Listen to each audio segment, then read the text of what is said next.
Look at that fossil trying to type. The teenager's cruel laughter cut through the cafe as I hunched over my laptop, my arthritic fingers struggling with each keystroke. I said nothing, just clutched my 40 years of power grid engineering. Notes closer.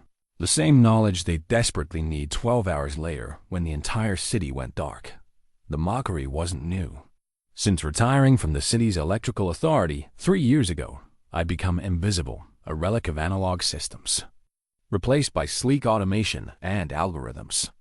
Each painful tap of my keyboard seemed to amuse them more, their snickering growing louder as I laboriously typed my memoir about maintaining systems they'd never understand. Outside, storm clouds gathered ominously, but these kids were too busy filming my humiliation to notice. They couldn't imagine how quickly their digital world could crumble, or that the man they ridiculed would become their only hope for survival. The walk home from the cafe felt longer than usual. Each step reminded me of my age, my knees protesting against the dropping barometric pressure. The teenager's laughter still rang in my ears as I turned onto Elm Street, where I'd lived for 35 years. My modest two-bedroom house stood apart from its neighbors, the only one without solar panels or a smart home system. Inside, engineering books lined the walls, paper manuals filled filing cabinets, and hand-drawn diagrams of the city's power infrastructure covered my desk. Artifacts from another era. I hung my worn jacket on the hook by the door and glanced at the weather, alert flashing on my old television. The storm was intensifying.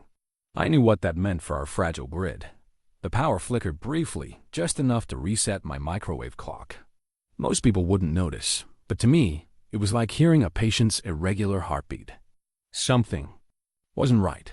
I moved to my study and ran my fingers along a row of binders, each labeled with a year. 40 years of service to the Westridge Power Authority, documented meticulously. I pulled out the one marked 2010 Cascade Failure and opened it to diagrams that had saved the city during the last major outage. On my desk sat a photo from my retirement ceremony 3 years ago. Thank you for your dedicated service.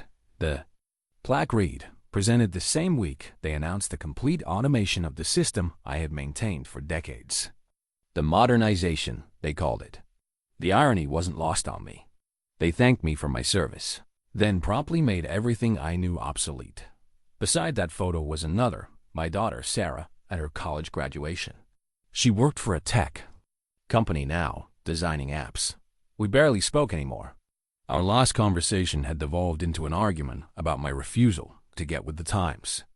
She had tried to buy me a smart home system for Christmas. I had declined. "Dad, you can't keep living in the past," she'd said. "These systems make life easier, until they fail," I'd replied. She hadn't called since February. The lights flickered again. I checked my analog barometer. The pressure was dropping rapidly. This storm would be worse than forecasted. I turned on the radio, another relic, according to Sarah, and tuned to the emergency broadcast frequency. The meteorologist's voice crackled through the speaker, warning of high winds and potential power outages. Nothing about the grid instability I was sensing. That my old emergency kit sat ready in the hall closet. I checked its contents: flashlights, batteries, first aid supplies, non-perishable food, water purification tablets, and a hand crank radio. Sarah had laughed at this kit too. "So dramatic, Dad. Everything has backup systems now." The wind began to howl outside my windows. I moved to add more supplies to the kit, guided by decades of experience with failing systems. I knew the signs.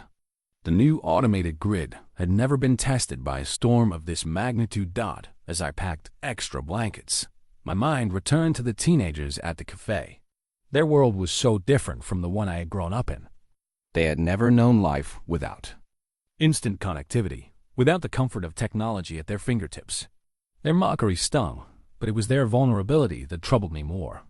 What would they do when their devices failed them? I added more candles to my kit, then more batteries. Not for myself, but for what I suspected was coming. The city had grown complacent, relying too heavily on systems that looked perfect on paper, but lacked the resilience of human oversight. Outside, the first heavy raindrops began to fall. The wind picked up, rattling my windows. In the distance, a transformer exploded with a blue flash that briefly illuminated the darkening sky. I Knew then that my expertise wouldn't remain obsolete for long. The storm was just beginning, and with it would come a reminder that some knowledge never truly becomes outdated. It just waits for the moment. When the new systems fail, I sat in my armchair by the window, watching the storm gather strength, and prepared for a long night. The power flickered once more, longer this time. The old systems would have compensated already. The new ones were likely struggling to adapt. As darkness fell, I lit a candle and placed it on the windowsill. A beacon, though I didn't yet know for whom. Morning brought temporary calm. The storm had paused, gathering strength before its main assault. I noticed subtle signs of strain in the power grid. My lights dimmed periodically, and appliances hummed at slightly lower frequencies. To most people, these variations would be imperceptible, but to me, they were alarm bells. I dialed the power company's number, something I'd done hundreds of times during my career. The automated system greeted me before connecting me to a young operator. "Westridge Power, how can I assist you today?" Her voice sounded cheerful, rehearsed. "This is Marcus Hunt, former senior engineer. I'm detecting voltage fluctuations that indicate grid instability with this storm system."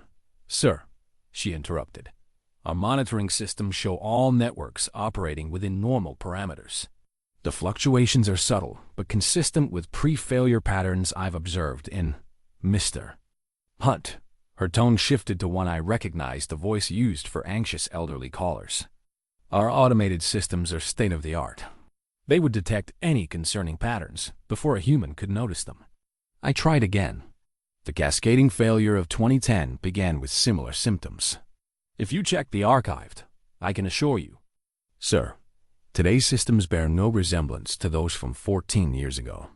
But I've logged your concern, and we appreciate your vigilance."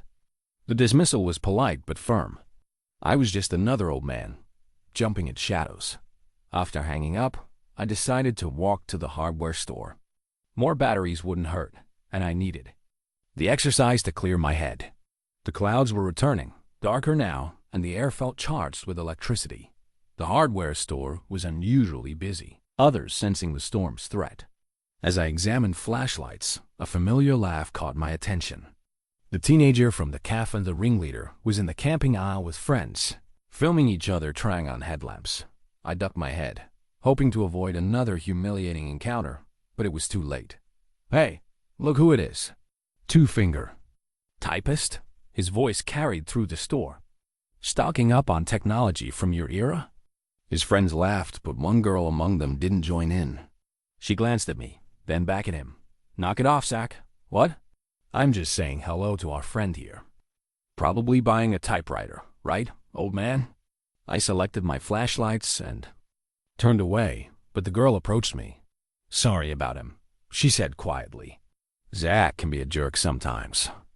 Up close, she looked about 16, with intelligent eyes and a genuine expression that contrasted sharply with her friend's mockery. "No harm done," I replied, though we both knew it wasn't true. "I'm Emma," she said. "Are you really preparing for the storm? My parents think it's going to miss us."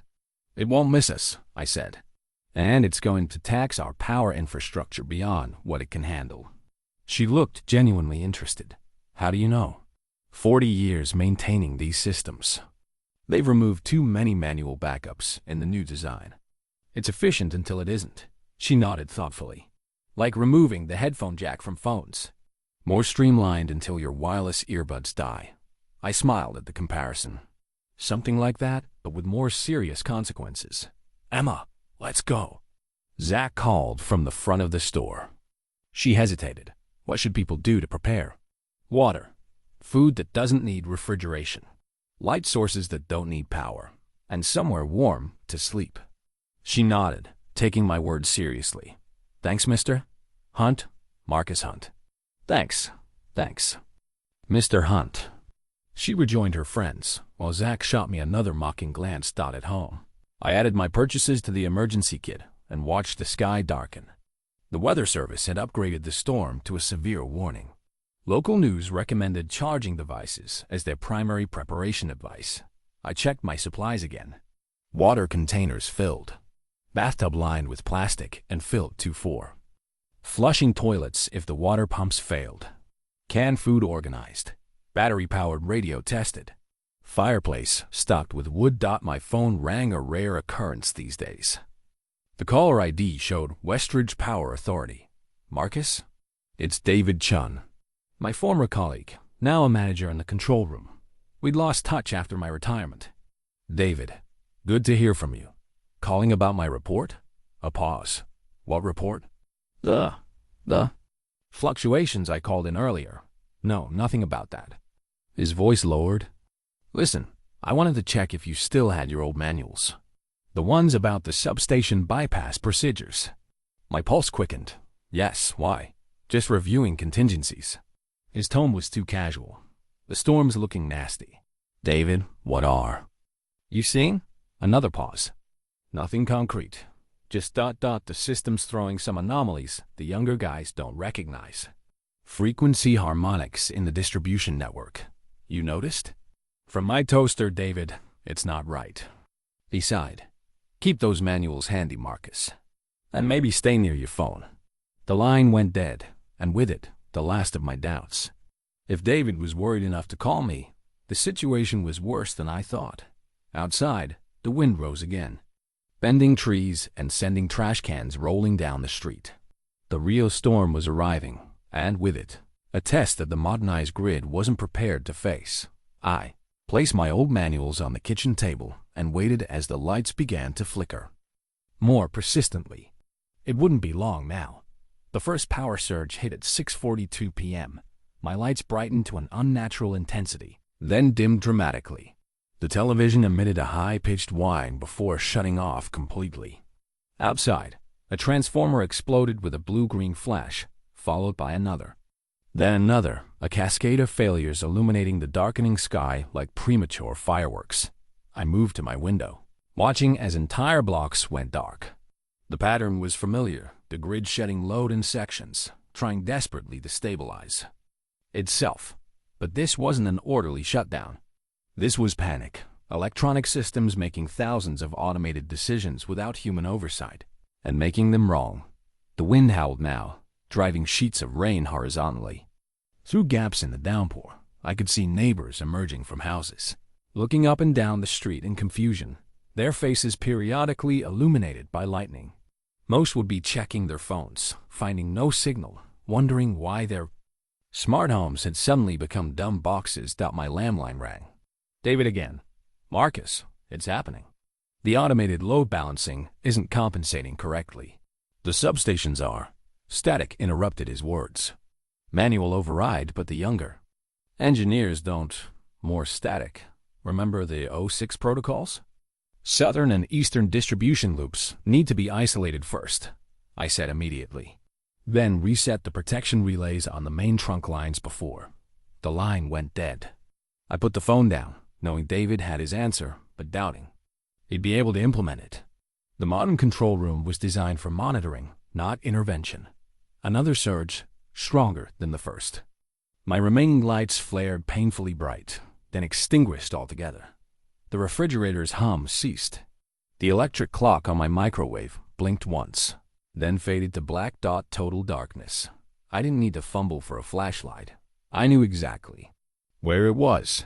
Switching it on, I made my way to the kitchen table where I'd laid out my emergency supplies. The battery-powered radio came to life with static, then fragments of an emergency broadcast. Unprecedented failure. Estimate. Restoration could take. Remain in your homes. I turned it off to conserve battery. They had no idea how long this would last.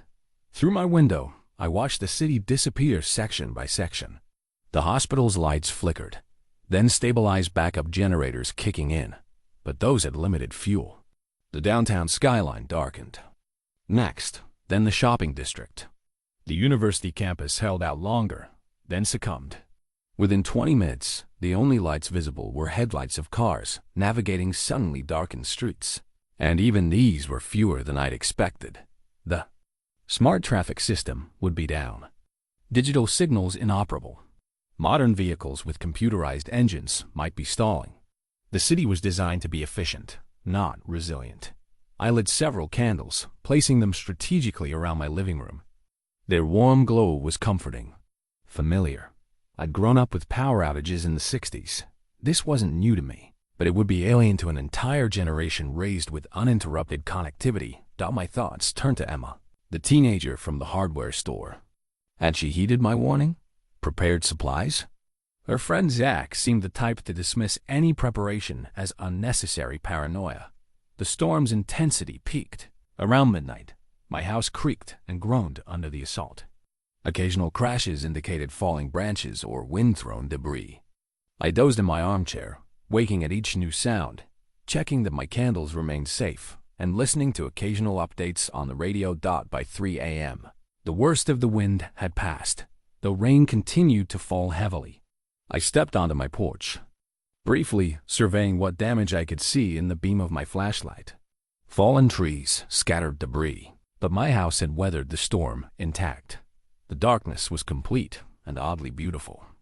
No streetlights, no illuminated windows, no electronic glow reflecting off the clouds. Just darkness punctuated by occasional flashlight beams as people checked their properties. The modern world had vanished, replaced by something older, something. I recognized Dot in that moment. Standing on my porch surrounded by darkness, I felt a strange sense of validation. Not satisfaction. I took no pleasure in the city's vulnerability, but confirmation of what I'd known all along. The digital systems that had replaced me, replaced us, were fragile in ways their designers hadn't fully understood. I returned inside and added wood to my fireplace, building a small, controlled fire for warmth. The night would be cold without heating, and the coming days possibly colder. As the fire crackled to life, I spread my old system diagrams across the floor. Substation layouts, distribution networks, bypass procedures. The knowledge that had been deemed obsolete might soon be the city's most valuable resource. I would rest while I could. Tomorrow would bring a different kind of storm, one of human panic, when the full extent of the failure became clear. When phones didn't recharge, when water pressure dropped, when stores couldn't process electronic payments, when the digital world remained stubbornly dark. Through my window, I could see more flashlights moving now, people checking on neighbors, assessing damage. Community forming in the absence of connectivity. I added another log to the fire and settled deeper into my chair. Morning would come soon enough, and with it, the true test of what this city was made of. Dawn revealed a transformed city. I ventured out at first light, my old leatherwork boots crunching through debris as I surveyed the neighborhood. Fallen trees blocked several streets. Power lines lay in serpentine coils across lawns. The Thompson family's roof had partially collapsed, and neighbors were already helping them salvage belongings. No sirens wailed in the distance.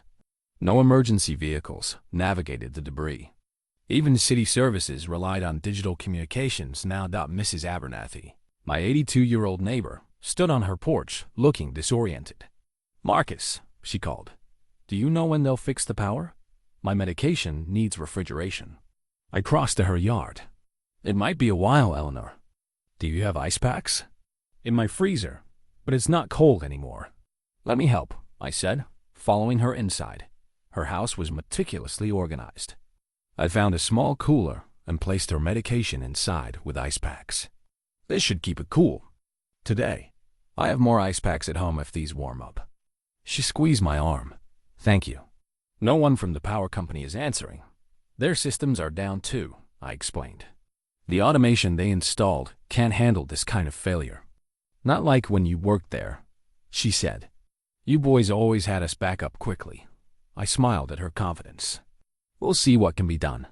As I continued my walk, the extent of the damage became clearer. The convenience store on the corner had a line stretching around the block, people seeking essentials, holding cash in hand. The ATMs would be down. Credit card readers useless. Overheard conversations told a consistent story. "My phone's dead. Can't even call my mom to see if she's okay." The radio said it could be days. What about the water? Will that stop too? I approached the crowd, recognizing several neighbors. "The water pumps have backup generators," I said, "but they run on fuel. 3 days, maybe 4 before pressure drops." They turned toward me, hungry for information. "How do you know?" asked a young father holding a toddler. I helped design the emergency systems, I replied. Before retirement, an older woman nodded. You're Marcus Hunt. You worked for the power company. Yes, ma'am. So, when will it come back on? Someone called from the back of the line. That depends on how extensive the damage is to the main distribution network.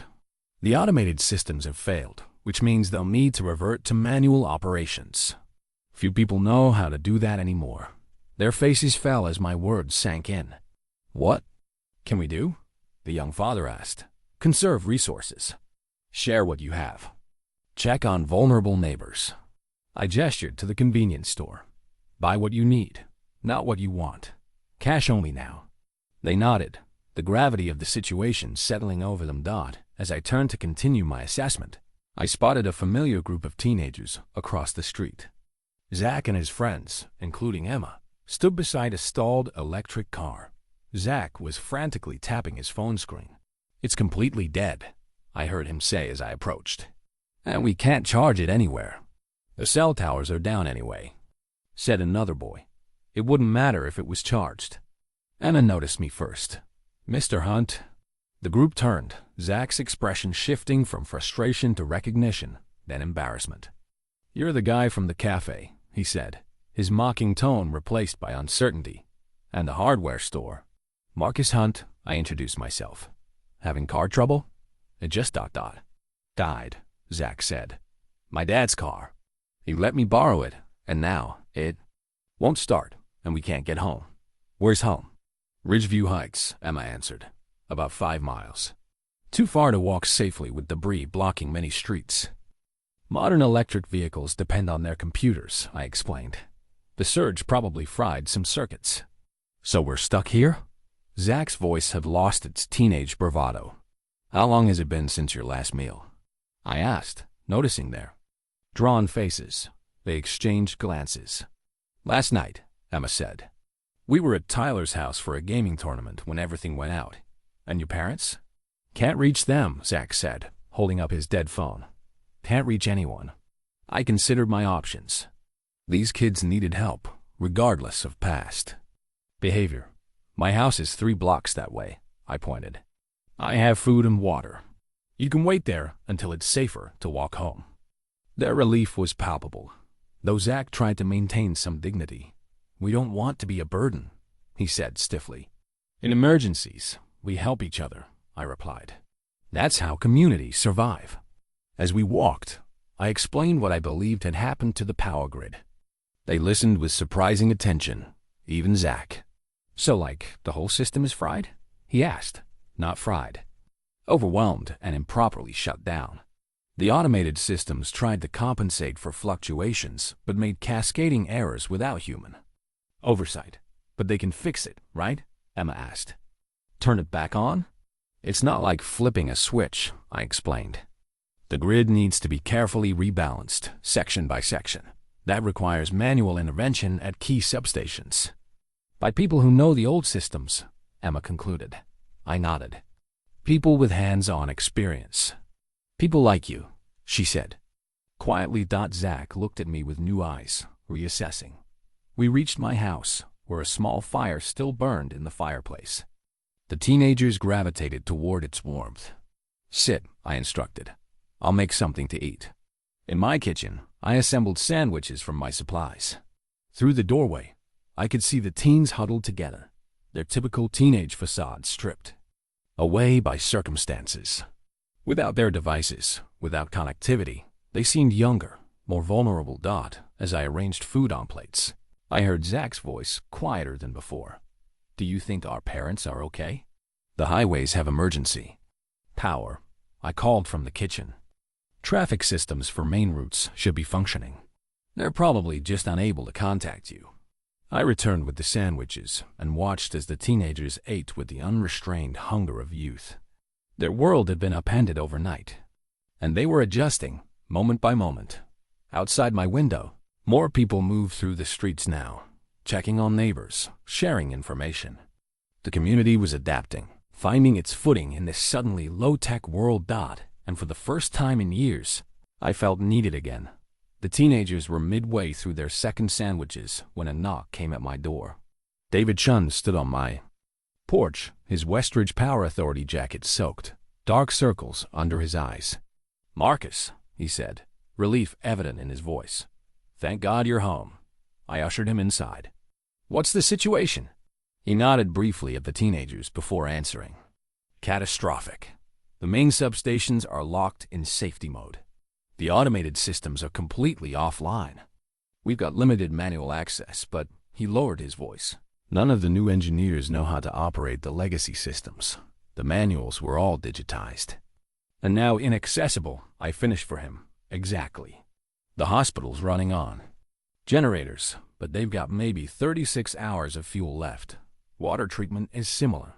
If we don't get at least partial grid restoration by tomorrow." He left the sentence unfinished. Emma approached us. "Mr. Hunt, is this about fixing the power?" David gave her a curious look. "These kids were stranded," I explained. "David, this is Emma, Zack, and ... Tyler and Mia," Emma supplied. "David's from the power company," I told him. Zack stepped forward. "Can you guys fix it? Get everything back online?" David shook his head. "Not quickly. The systems that were supposed to prevent this kind of failure are the same ones that failed." "But Mr. Hunt knows how it all works," Emma said. "He told us about the manual systems." David looked at me. "That's why I'm here. We need you, Marcus. Your expertise. Your memory of the old systems." "I'm retired," I said automatically, though, without conviction. "The city's in crisis.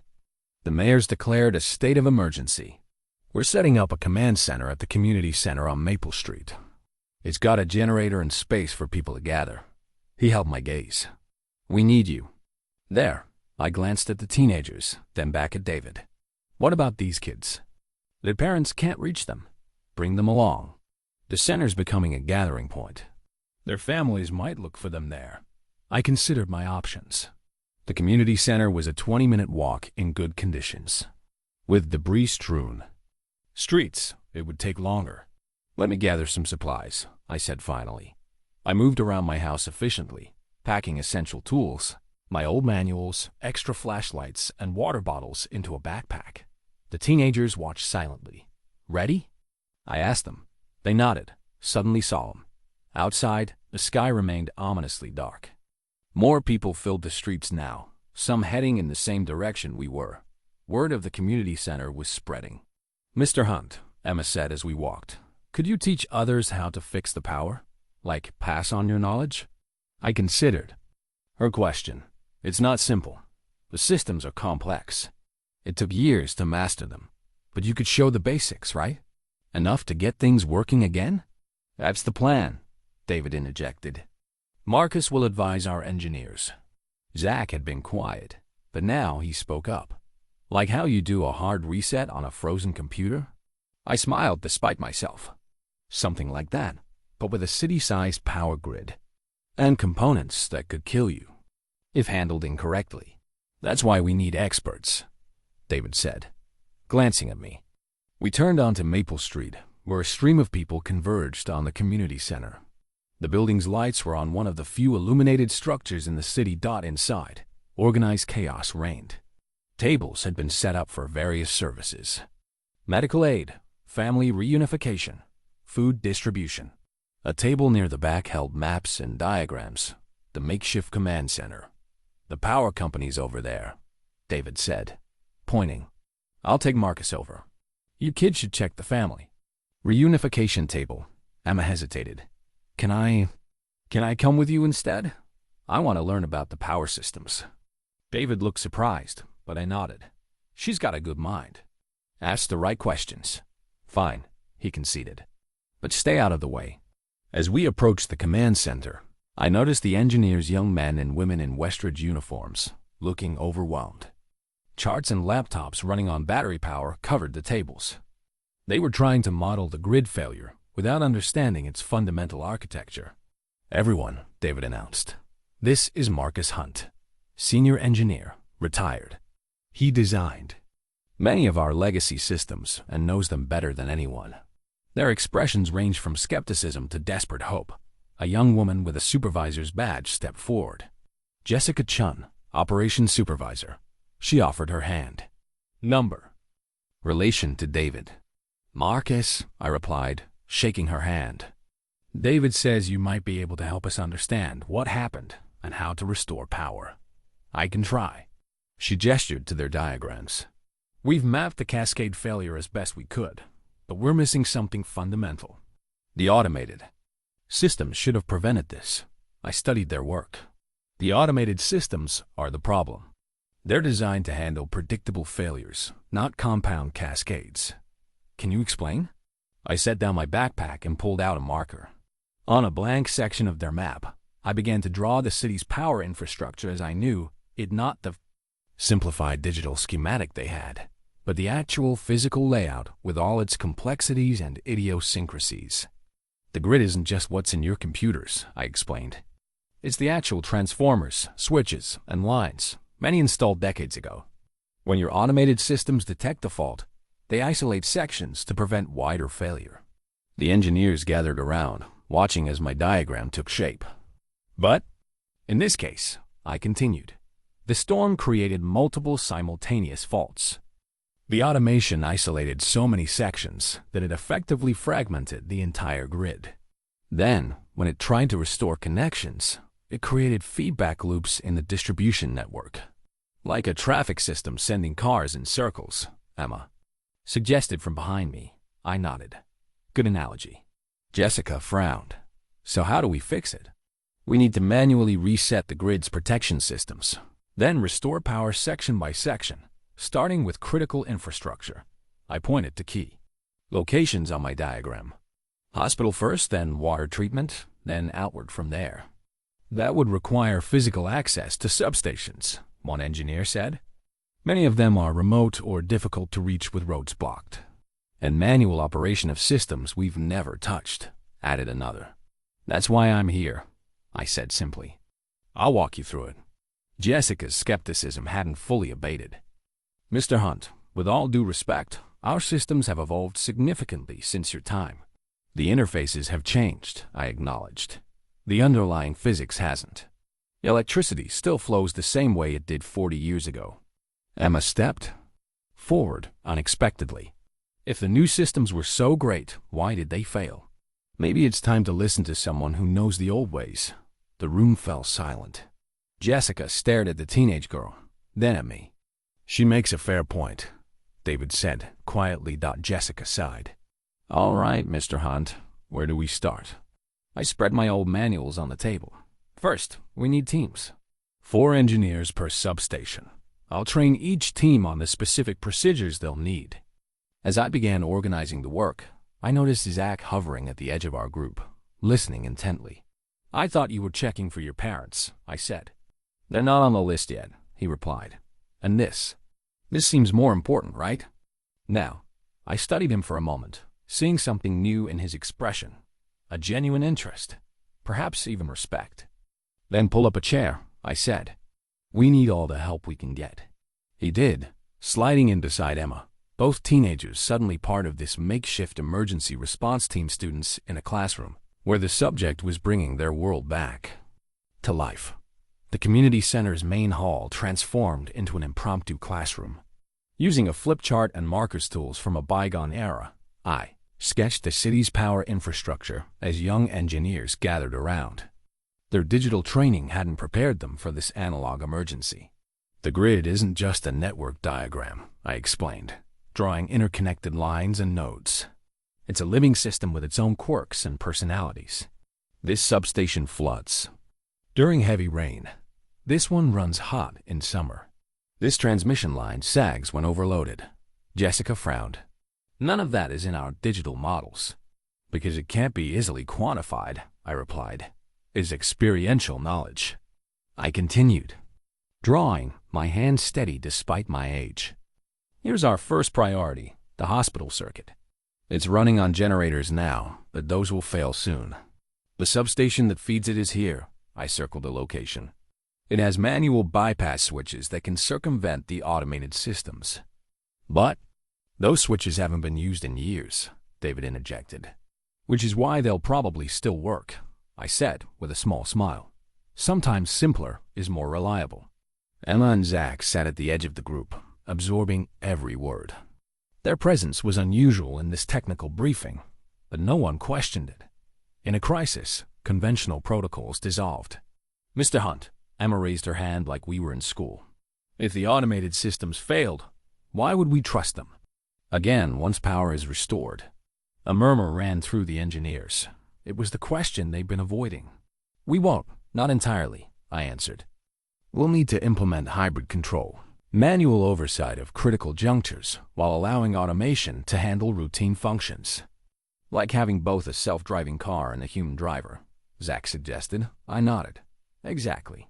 Belt and suspenders. Jessica looked skeptical.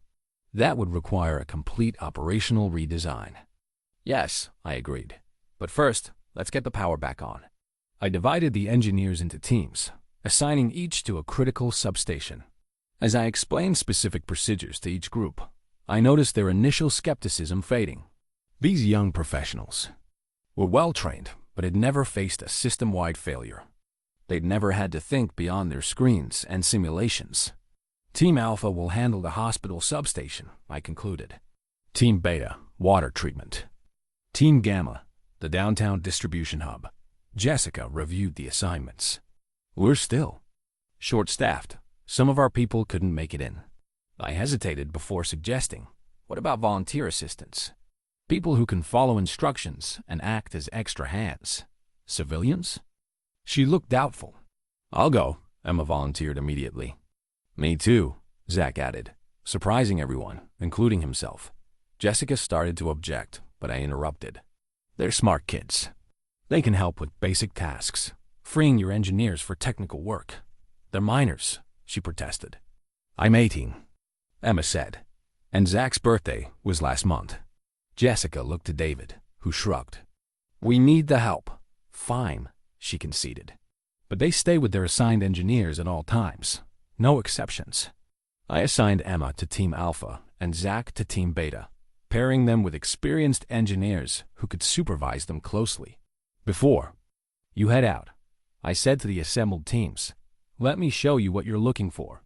I opened my old leather-bound manuals, revealing detailed diagrams of each substation's layout. The pages were yellowed but meticulously annotated with handwritten notes. These were the system Bibles, I explained. Before everything went digital, the engineers gathered closer, suddenly eager for this tangible knowledge. The manual bypass controls look like this. I pointed to a diagram. They're usually behind access panels marked with warning signs. The switches are large, designed to be operated while wearing insulated gloves. I demonstrated the motions. Quarter turn counterclockwise to disengage the automated systems. Then flip the main bypass lever to position B that routes power through the emergency circuits. One young engineer raised her hand. What about surge protection? Won't we risk another cascade when we reconnect? Good question, I nodded approvingly.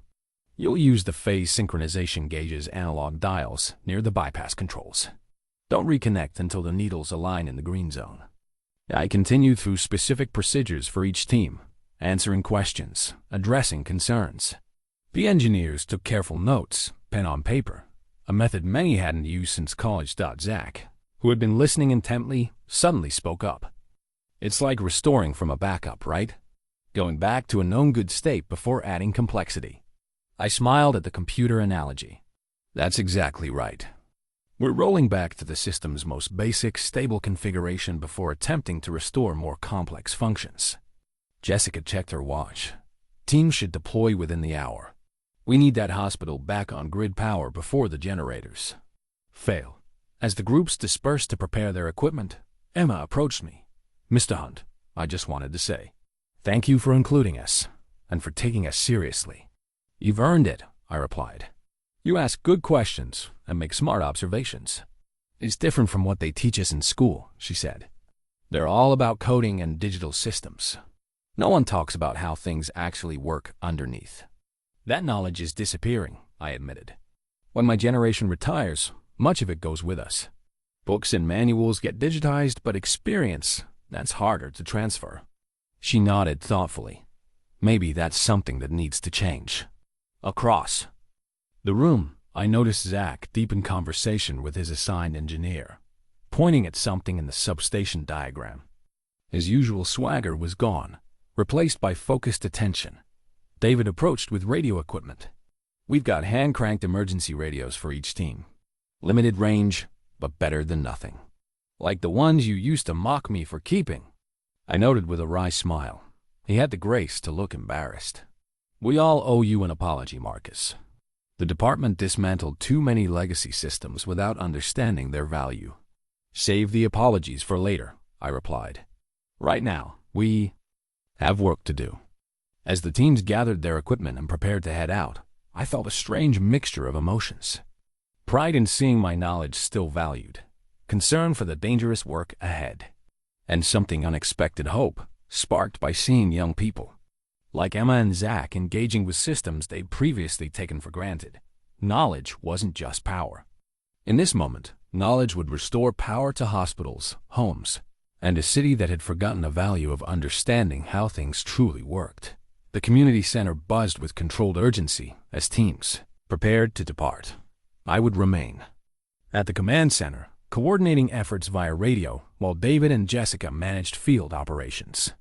Before they left, I gathered everyone for final instructions. Remember, electricity doesn't forgive mistakes, I cautioned. Follow the procedures exactly.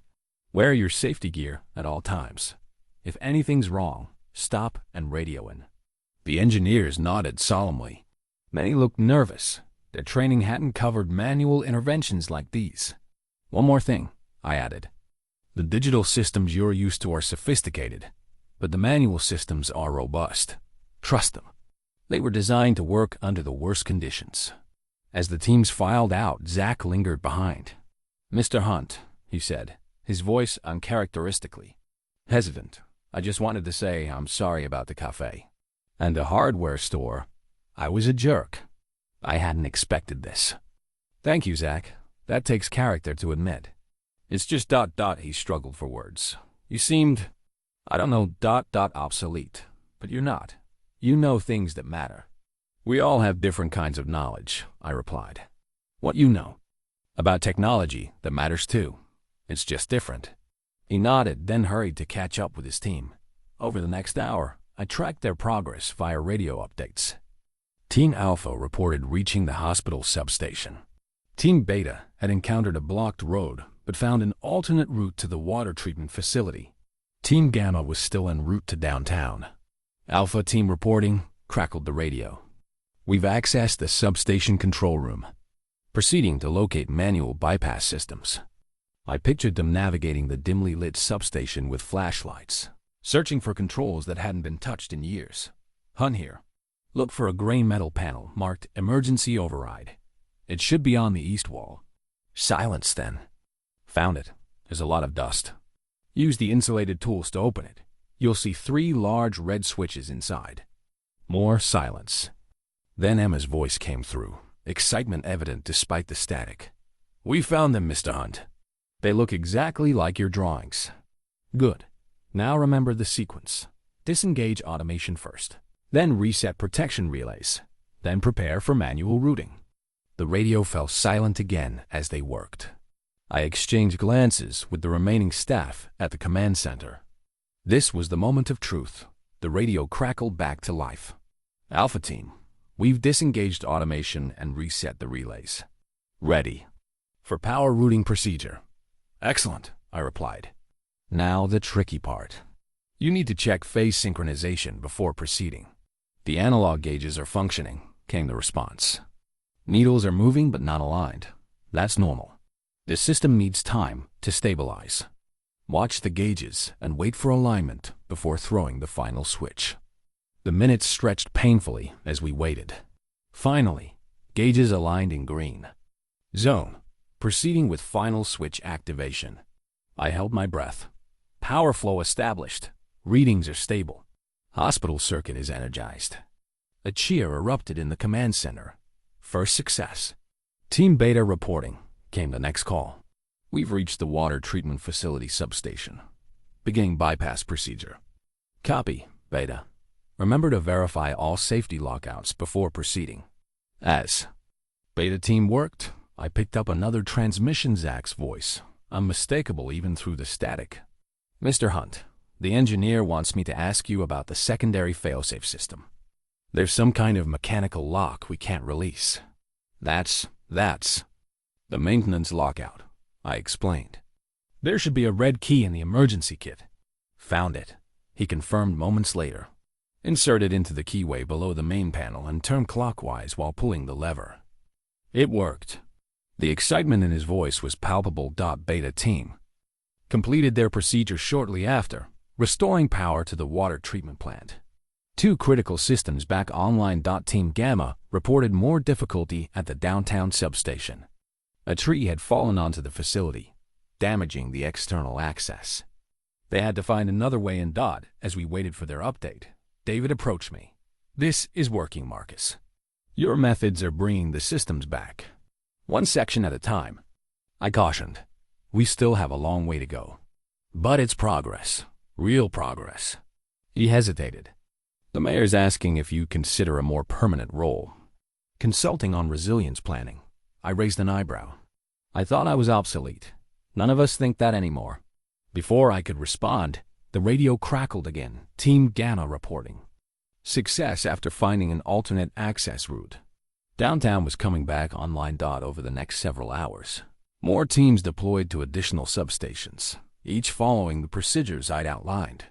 With each successful restoration, a section of the city regained power. By late afternoon, Emma and Zack had returned to the command center, tired but energized by their experiences.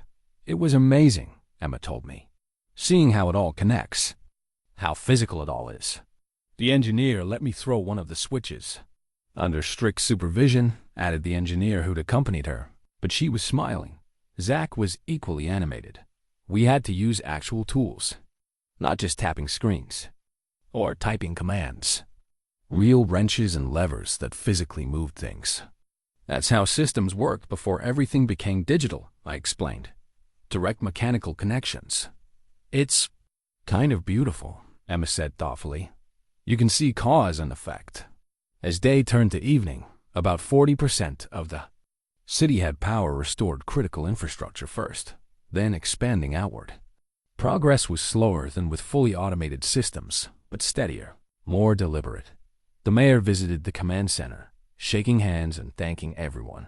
When she reached me, she paused. Mr. Hunt, I'm told we owe this progress to your expertise. It's a team effort, I deflected. These engineers are doing the actual work. With your guidance, she insisted. We'd like you to head up a new initiative. Resilient infrastructure planning. The city needs your knowledge. I glanced at Emma and Zack, who were listening nearby. Their expressions reflected something I hadn't seen from young people in a long time: genuine interest in how fundamental systems worked.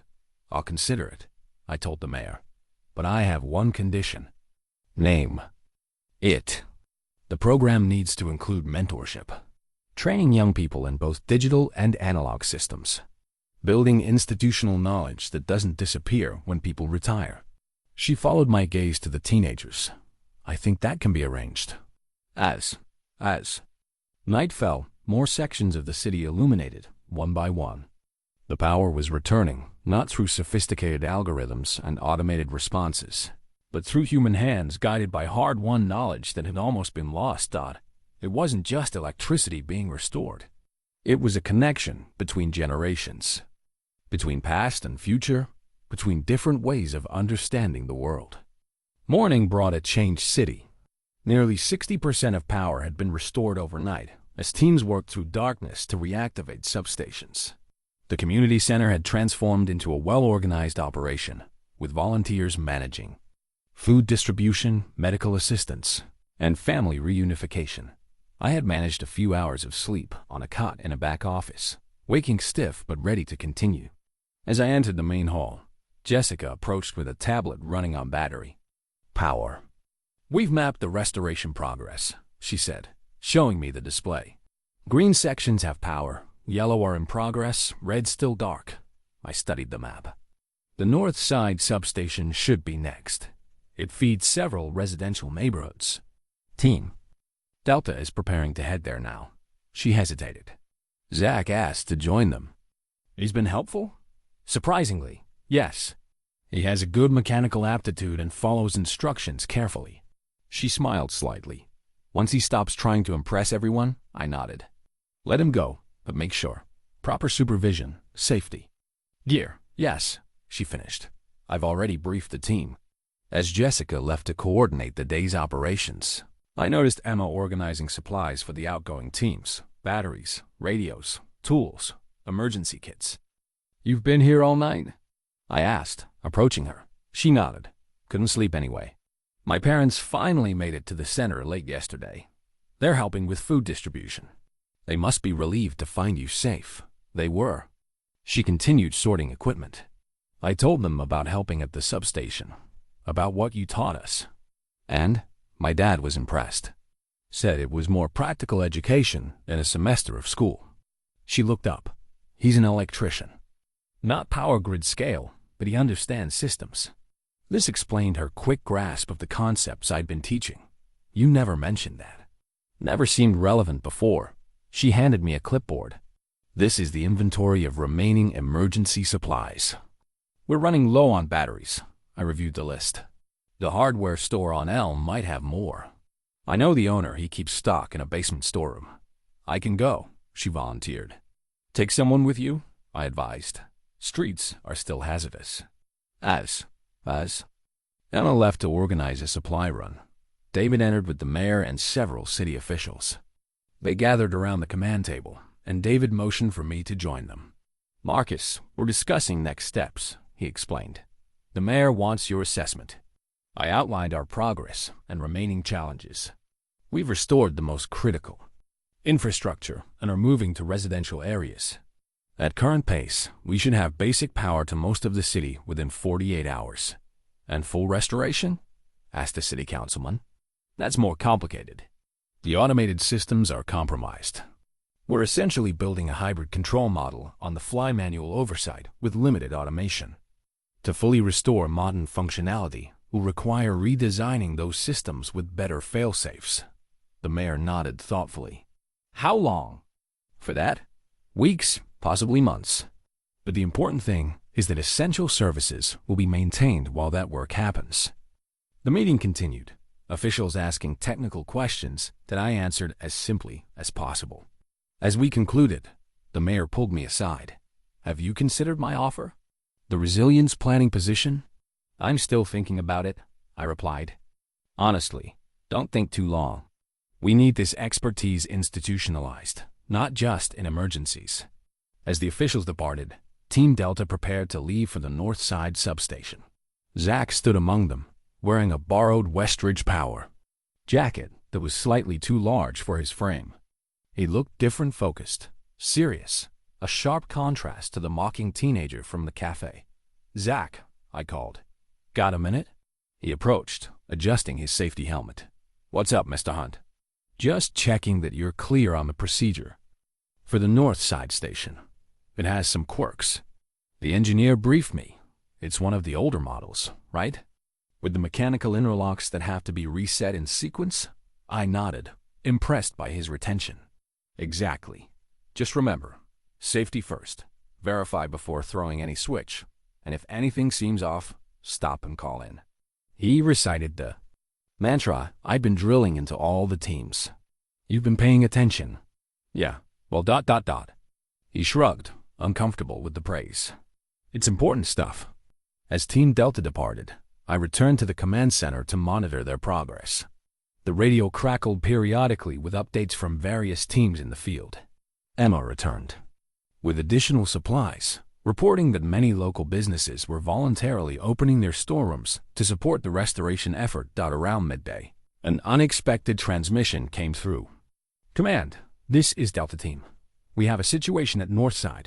The primary access is completely blocked by debris. We're searching for an alternate route. I picked up the radio. Delta, this is Hunt.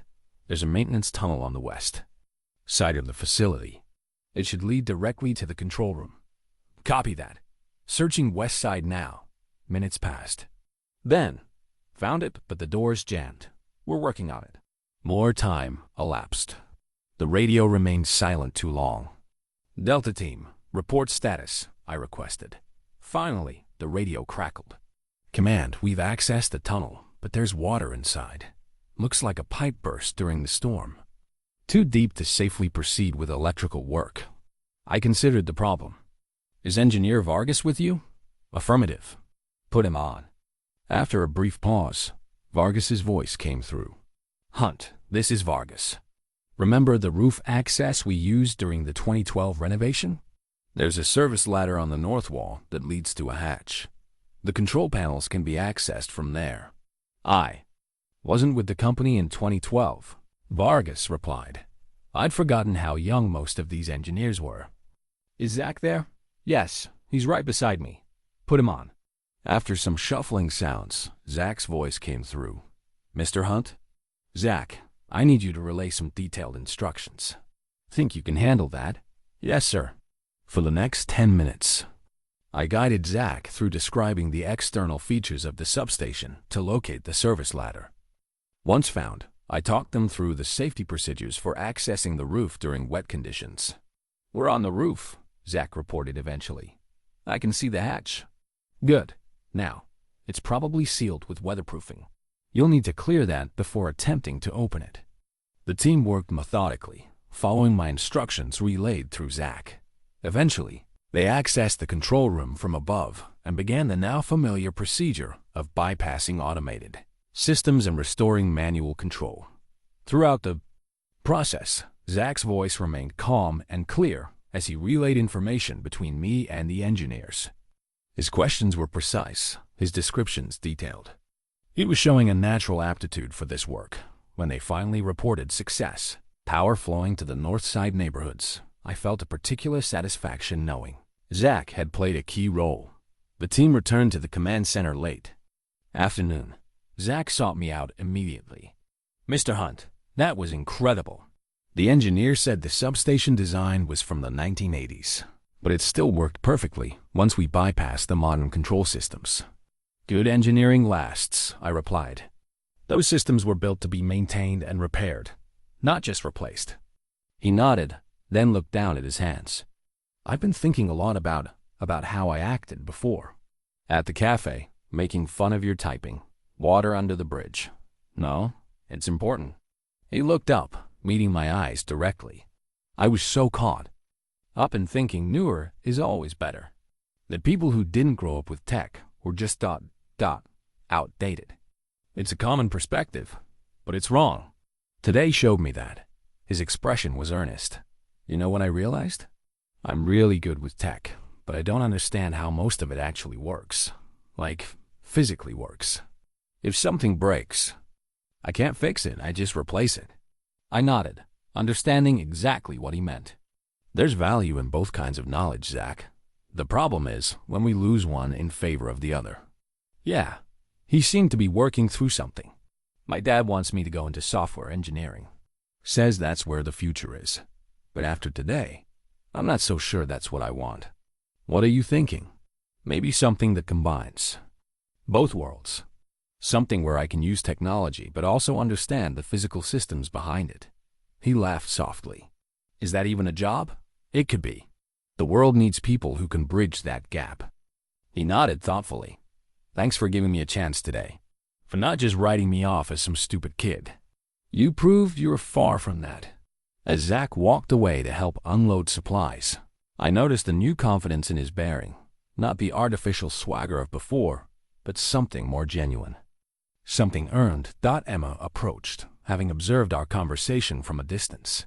He's different now, she remarked. Crisis has a way of revealing character, I replied. Good and bad. Or maybe, she suggested, he just needed someone to see past the act and give him a chance to be more. I considered her words, thinking of my own estranged daughter, and wondered if there might be wisdom in them beyond Emma's years. The third day of the blackout brought new challenges. Weather reports on emergency radio warned of a cold front approaching. Temperatures would drop below freezing overnight. Without heating systems, this posed a serious threat to vulnerable residents. The command center map showed our progress. Nearly 70% of the city with power restored, but critical gaps remained. Most concerning was the East Side Medical District, which included nursing homes and assisted living facilities still running on dwindling generator supplies. We need to prioritize the East Side substation, I told the planning team. Those facilities can't evacuate easily in cold weather. Jessica nodded, updating the deployment schedule. The problem is access. East Side is one of our most flood-prone areas after storms. What about aerial access? David suggested. The utility helicopter, grounded. Jessica interrupted. Computerized navigation systems were compromised in the surge. I studied the map. There's an old maintenance road that runs along the railway. It might still be passable. Worth checking, David agreed. I'll send a scout team. As the meeting concluded, Zack approached with an unexpected proposal. Mr. Hunt, I think I can help with the East Side problem. He unfolded a detailed map of the area. My uncle works for the transit authority. There's a service tunnel that connects the subway maintenance yard to the area behind the East Side substation. It should be above the flood line. I examined his map. This is recent information? I called my uncle on one of the emergency radios. He confirmed the tunnel was built 3 years ago, but isn't on public maps yet. I looked at him with new appreciation. Good initiative, Zack. This could work. We brought the information to Jessica, who quickly reorganized Team Echo for the East Side mission. Both Zack and Emma volunteered. You two have been working nonstop. I cautioned, you should rest. So should you, Emma countered. But none of us are, because this matters. I couldn't argue with that logic. Team Echo departed within the hour, equipped with detailed instructions for the East Side substation.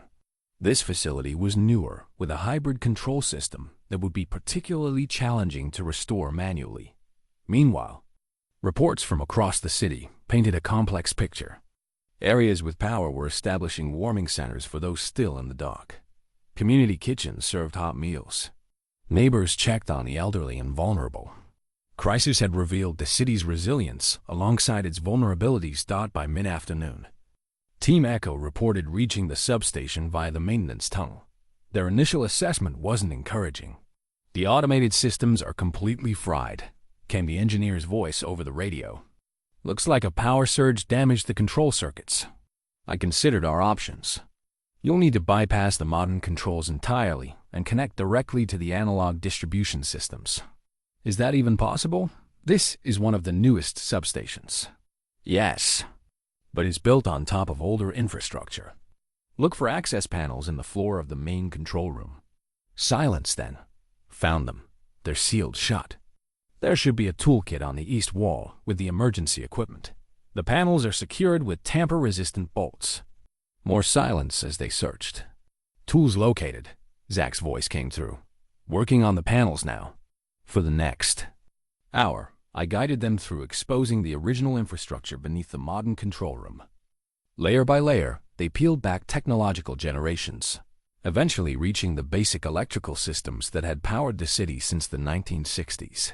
We've exposed the original control panel, reported the lead engineer. It's primitive, compared to what we're used to, but functional, I assured her. Those systems were built to last decades. How do we connect to them? Our modern equipment isn't compatible. This was the tricky part. There should be an emergency bypass kit in a red metal box. It contains adapter cables specifically designed for this scenario. Searching now, long pause. Found it, but the equipment looks unused. We're not sure how to configure it. I closed my eyes, visualizing the components. Put Zack on. When he responded, I walked him through the process step by step. His questions were precise, his understanding quick. The engineering team followed his relayed instructions. Connection established, came the eventual report. But we're getting unusual readings on the power quality meters. Emma's voice came through next. Mr. Hunt, the analog gauges are showing fluctuations in the input lines. Needles swinging between yellow and red zones. This was concerning. That indicates unstable power from the main transmission lines. You need to stabilize it before routing to the medical facilities. How? Asked the lead engineer. There's a load balancing system, a large wheel with numbered positions. Set it to position 3 and watch the gauges. If they don't stabilize, try position 4, but no higher. The minutes stretched as they worked. The command center fell silent, everyone listening to the radio exchange. Gauges stabilizing, Emma reported finally. Needles moving into the green zone. Good. Now you can begin the power routing sequence. One section at a time, starting with the medical facilities. The procedure took another hour, each step requiring careful monitoring and adjustment.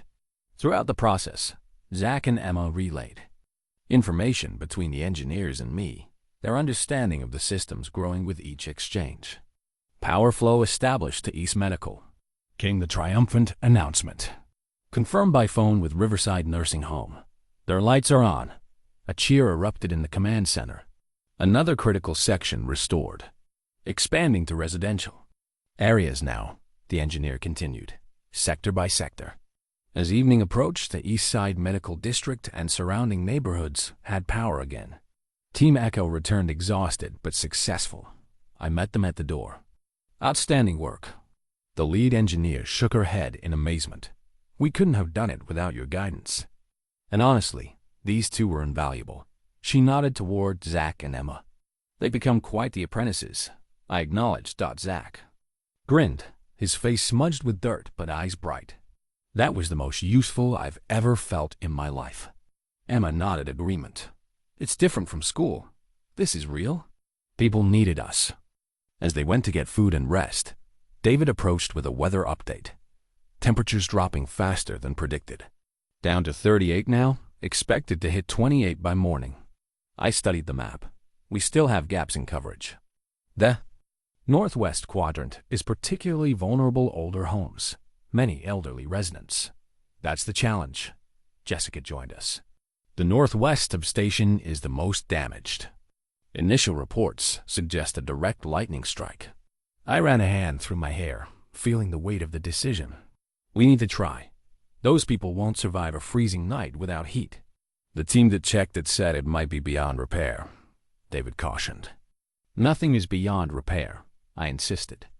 It might not be pretty, but we can get power flowing. Jessica studied me. You want to go personally. It wasn't a question. I know that substation better than anyone. I commissioned it in 1992. She nodded. I'll assemble a team. I want Zack and Emma, I said, surprising myself. They've proven themselves, and they learn quickly. They just got back, David protested. They're exhausted. Ask them, I suggested. I think I know what they'll say. He returned minutes later, shaking his head with a mix of exasperation and admiration. They're already getting their gear. The race against the falling temperature had begun. Us, begun. Lives depended on our success and daylight was fading. We would be working through the night, using our combined knowledge, my decades of experience, and their fresh perspectives to solve perhaps the most challenging restoration yet. Darkness had fully descended by the time our team reached the northwest substation. Flashlight beams bounced across the facility's exterior, revealing significant storm damage. Part of the roof had collapsed, and the security fence was mangled where a large tree had fallen against it. Doesn't look promising, muttered the engineer accompanying us, a middle-aged woman named Chun, who had more hands-on experience than most. Let's get inside before making assessments, I replied, leading the way through a gap in the fence. The interior was worse than the exterior suggested. Water pooled on the floor from the damaged roof. Equipment racks had toppled. The modern control interfaces were dark, their screens cracked. This is bad, Zack said quietly, his flashlight beam sweeping across the destruction. Focus on what's still intact, I instructed. The primary power handling equipment is below floor level, that are protected. We split into teams to assess the damage. Emma and Chun checked the backup systems while Zack and I evaluated the main control room. The automated systems are completely destroyed, I confirmed after careful inspection. But the manual controls might still be functional. Where are they? Zack asked, scanning the room. Behind this, I pointed to a modern interface panel. We need to remove it to access the original controls. Together, we carefully dismantled the damaged digital interface, revealing an older control panel behind it. As I'd hoped, these analog systems appeared largely undamaged. "Will this actually work?" Zack asked, studying the dials and switches. "It Should. These were the primary controls for decades before the digital overlay was installed. Meanwhile, Emma and Chun returned with their assessment. "Backup generator is damaged beyond immediate repair," Chun reported. "But the main transformer appears intact." "The incoming power lines?" I asked. "Still connected." "We verified with binoculars from outside." I nodded, formulating a plan. "We'll need to bypass the damaged automation completely and configure a direct manual control setup." "Is that safe?" Emma asked. "Less safe than full automation, but safer than leaving people without heat tonight." I turned to Chun. "We'll need to establish a temporary control circuit. The emergency kits should have what we need." We worked methodically, Zack and Emma following instructions with precision born of their recent experiences.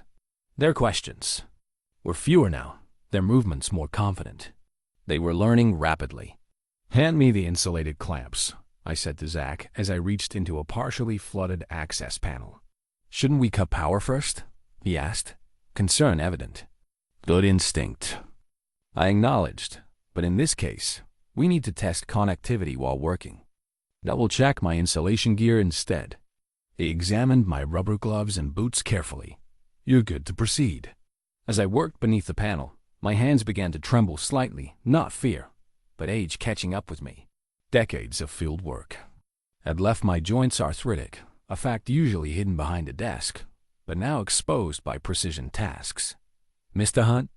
Emma noticed my struggle. "Are you all right?" "Just stiff," I replied, trying to steady my hands. "Could use an extra pair of hands." "Here." Without hesitation, Zack knelt beside me. "Tell me what to do. Hold these wires apart while I make the connection." His younger, steadier hands followed my instructions perfectly. Together, we completed the delicate wiring that my hands alone could no longer manage. "Perfect," I said as we finished. "Now help me up." He supported my elbow as I stood, my knees protesting the time spent on the concrete floor. The moment revealed our reversed roles, the young man now helping the elder, the mocked becoming the essential. "Now for the real test," I announced. Moving to the manual control panel, we'll attempt to energize the primary distribution bus. Chun positioned herself at the monitoring gauges. "Ready when you are." I placed my hand on the main control lever, then hesitated. "Zack, you do it." He looked startled. "Me? But you've earned it. And your arm's steadier than mine right now." He swallowed hard, then stepped forward and gripped the lever. "What's the procedure?" "Pull to position 1, pause for gauge reading, then to position 2 if readings are stable." Zack nodded, took a deep breath, and pulled the lever to the first position. The ancient mechanism resisted, then yielded with a solid clunk. "Gauges?" I called. "Fluctuating," Chen reported, "but within acceptable range. Hold position," I instructed. "Let it stabilize." We waited, the silence broken only by the hum of electricity beginning to flow through long dormant circuits. "Gauges stabilizing," Chen announced after a minute. "Ready for position 2. Proceed, Zack." He pulled the lever to the second position. The lights in the control room flickered, then came on at half brightness. "It's working," Emma exclaimed. "Partially," I cautioned. "We need full position 3 for residential distribution." Zack looked to me for confirmation. At my nod, he pulled the lever to its final position. The control room lights brightened to full intensity, and indicator lamps across the panel illuminated one by one. "Distribution circuits activating," Chun confirmed. "We have power flow to the northwest quadrant." A spontaneous cheer erupted from our small team. Through the control room window, we could see streetlights blinking on in the distance, then house lights as residents discovered their power returning. "We did it," Zack said, his voice reflecting disbelief and pride in equal measure. "You did it," I corrected. "All of you." Our celebration was interrupted by an ominous crack from overhead. The damaged roof shifted, sending debris clattering to the floor nearby. "We need to evacuate," Chun said urgently. "This building isn't stable." "Not yet," I insisted. The manual controls need monitoring until we're sure the power flow is stable. How long? Emma asked. 30 minutes minimum. The initial surge when appliances and heating systems come online is the critical period. I'll stay, Zack volunteered immediately. Me too, Emma added. Chum looked uncertain. It's not safe. We'll position ourselves away from the damaged section, I assured her, but someone needs to stay. She reluctantly agreed, radioing the command center to report our success and the building's condition. As we monitored the systems, watching power flow stabilize across the northwest sector, I noticed Zack studying the control panel with intense concentration. Something on your mind? I asked. Just appreciating the design, he replied. It's simple but robust. No screens to crack, no software to corrupt. Just mechanical connections doing exactly what they're designed to do. I nodded. Sometimes simpler is better. Not always, he acknowledged. But having understanding both, that seems ideal. That's wisdom beyond your years, Zack. He shrugged, embarrassed by the praise. Just learning from example.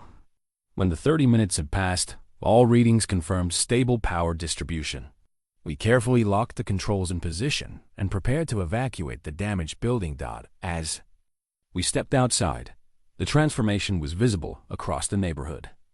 Windows glowed with light. Street lamps illuminated the debris-strewn roads. In the distance, we could hear occasional cheers as homes regained heat and light. Our achievement was momentarily overshadowed when Chun received a radio call. Command. Center reports the hospital's generator has failed completely, she announced. They're running on our restored grid power now. If we hadn't succeeded, the implication hung in the air. Lives had literally depended on our work tonight. As we walked back to our vehicle, exhaustion finally caught up with me. My steps faltered, and I had to pause to catch my breath. Mr. Hunt? Emma looked concerned. Just tired, I assured her, though it was more than that. The physical demands of the past days had pushed my aging body to its limits. Without comment, Zack moved to my side and offered his arm for support. Not making a show of it, just quietly helping. The gesture said more than words could about how far we'd come from that first encounter in the cafe. Thanks, I said simply. He nodded, understanding passing between us as we continued toward the vehicle. The first lights of a recovering city illuminating our path. Dawn of the fourth day brought cautious optimism to the command center. Our map showed nearly 85% of the city with power restored, a patchwork solution of manual controls and partial automation, but functional nonetheless. The immediate crisis was subsiding. The mayor's office is calling it the miracle. Recovery, David announced, showing me the emergency bulletin being distributed. They're crediting the dedicated teams of Power Authority workers and citizen volunteers. Good, I said. The teams deserve recognition. Your name is specifically mentioned, he added. I waved this away. The important thing is that we've stabilized the essential systems, but we have a bigger problem now. Jessica joined us, coffee in hand. The main substation. I nodded. Everything we've done so far is a workaround. The master distribution hub is still offline. If we don't get it back, these manual solutions will eventually become unstable.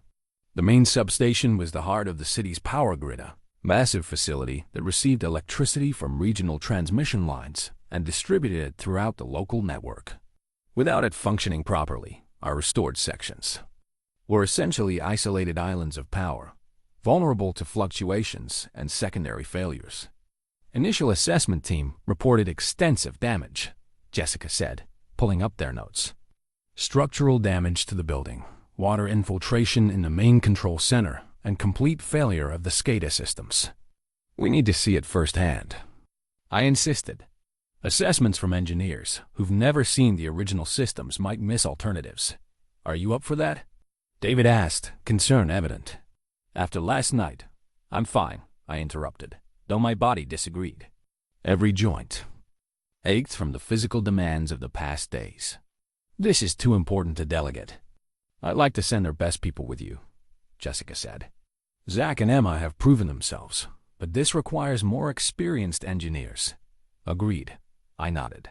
But I still want them along. They've earned the right to see this through. Jessica organized a team of 5 engineers plus Zack and Emma. We loaded equipment into 2 utility vehicles and prepared to depart. Before leaving, I spread the main substation schematics across the command table. Some were recent digital printouts. Others were my own hand-drawn diagrams from decades past. The facility has been upgraded multiple times, I explained to the team. Layers upon layers of technology, from the original 1950s infrastructure to last year's AI-controlled automation. The key is understanding how these systems interconnect and which ones can function independently. The drive to the main substation was challenging. Many roads remained partially blocked by debris. At one point, we had to abandon the vehicles and proceed on foot, carrying essential equipment through a particularly damaged area. Like a post-apocalyptic movie, Zack commented as we navigated around a fallen billboard. Except this is fixable, Emma replied. If we know how. The main substation came into view as we crested a small hill. The facility was massive compared to the neighborhood substations. We'd been restoring a sprawling complex surrounded by high-security fencing, with multiple buildings and towering. Transmission structures dot, the damage was immediately apparent. Part of the main control building's roof had collapsed. The modern addition's glass-walled monitoring rooms and server facilities had suffered extensive damage from both wind and water. Even from a distance, we could see that the sophisticated digital interfaces would be unusable. Doesn't look good, muttered one of the engineers. Let's not jump to conclusions, I cautioned. The critical components are heavily shielded, often underground. Security protocols had been abandoned in the emergency. We entered through a damaged gate and made our way to the main control building. Inside, the scene was one of technological devastation. Ceiling panels had collapsed onto sensitive equipment. Water pooled on the floor, shorting out electronic systems. The pride of the modern power authority, a wall-sized digital control interface, was dark and cracked. Control systems are completely offline, confirmed Chun, who had joined our team. After last night's success, no response from any digital components. I moved past the modern control room toward a heavy door marked Authorized Personnel Only. Where are you going? Jessica asked. To the real heart of the system, I replied, entering my old access code on the keypad. Surprisingly, it still worked, the mechanical lock engaging with a solid click. The door opened to reveal a room that seemed from another era. Analog control panels lined the walls. Physical switches and dials, not touchscreens, controlled the flow of power. Mechanical gauges displayed system status. What is this place? Zack asked, eyes wide. The original control room, I explained. Maintained as a backup, but rarely used in recent years. This is where the actual power routing happens, beneath all the digital interfaces. The room had suffered less damage than the modern sections. Being interior and heavily built, it had weathered the storm more successfully. Some systems were still powered by emergency batteries, gauges faintly illuminated. Could this still work? Emma asked. In theory, yes. These systems were designed to function independently of the modern controls. The question is whether the connection points between old and new have been compromised. We spent the next hour conducting a thorough assessment. Teams checked mechanical systems, power routing equipment, and the critical junction points between original infrastructure and modern additions. The news was mixed. The primary distribution systems, the physical infrastructure that actually carried electricity, were largely intact. But the interfaces between these systems and the neighborhoods we'd already restored were damaged, many beyond field repair. So, where does that leave us? Jessica asked as we regrouped. I considered our options. We can't fully restore the automated systems without complete rebuilding. That's weeks of work. But we might be able to establish a manual master control that interfaces with our neighborhood-level restorations. How would that work? Chun asked. I sketched a diagram on a dusty whiteboard. We bypass the damaged interface systems entirely. Create direct manual connections between the original control systems and the distribution network. It won't be elegant, and it will require constant human monitoring, but it could work. Would that be safe? Jessica questioned. Less safe than full automation with redundancies, I admitted, but safer than the current patchwork approach. The longer we operate with isolated grid sections, the greater the risk of cascading failures. What do we need? David asked. Equipment from the emergency warehouse. Specifically, the legacy interface. Adapters and manual synchronization tools. Those were mostly surplused years ago, Jessica pointed out. Some were, I agreed, but there should still be emergency reserves. Part of the disaster preparedness protocols I helped design. She nodded. I'll send a team to check. There's another problem, Chine interjected. The journey to the warehouse and back could take hours with the road conditions. Meanwhile, our manual restorations are operating without proper synchronization. The risk increases every hour. She was right. Our temporary solutions had restored power, but without the main substation providing coordinated control, we risked secondary failures that could be worse than the original outage. We need a temporary solution while we wait for the equipment, I said, studying the original control panels. Something to maintain stability until we can implement the full bypass. Zack, who had been examining the damaged connection points between old and new systems, suddenly spoke up. What if we created a temporary synchronization bridge? Like a manual version of the automated load balancing? I turned to him. What are you thinking? Those modern interfaces are fried, but they're basically just computers translating digital signals to the physical systems, right? What if we created a manual translation point? Emma caught on immediately. Like having people read the gauges on both systems and manually adjust to keep them in sync. I considered their suggestion. It would require precise coordination. Teams at each restored substation communicating with a team here, making constant adjustments. We have the emergency radios, David noted, and enough trained personnel now. It would be labor-intensive, Jessica cautioned. But possible, I concluded. A human-powered synchronization network, just until we can implement a proper mechanical solution. The decision was made. While teams were dispatched to the emergency warehouse for the necessary equipment, we established a temporary manual coordination system. Engineers were stationed at key substations, communicating readings via radio to the team at the main facility, who made continuous adjustments to maintain system stability. It was an elegant solution in its improvisation using human intelligence and communication to replace automated systems, something that wouldn't appear in any modern engineering manual, but drew on principles as old as the power grid itself. As we worked to implement this stopgap measure, I found myself watching Zack and Emma with growing appreciation. They moved between the old systems and new with increasing confidence, translating concepts between generations of technology with natural ease. You two have a unique perspective, I told them during a brief break. You understand both worlds. Thanks. To you, Emma said. You showed us how to see beneath the surface. And how the old systems still matter, Zack added, even when they seem obsolete. Their words carried significance beyond the immediate crisis. In their ability to bridge technological generations, I saw hope for more resilient systems in the future, ones that valued both innovation and foundational knowledge. The temporary synchronization network was functioning by mid-afternoon, bringing stability to our restored sections. Now we faced a greater challenge, the complex repair of the main substation itself, a task that would test our combined knowledge and ingenuity to its limits. The emergency warehouse team returned by dusk, their vehicles loaded with equipment I hadn't seen in years. Legacy interface adapters, manual synchronization tools, and analog diagnostic equipment, relics from an earlier era of power management, preserved by foresight and bureaucratic inertia.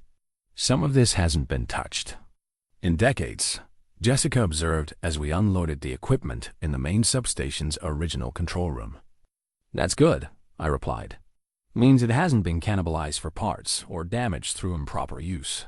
We organized the components on workbenches, creating an inventory of what we had to work with. Some items were exactly as I remembered.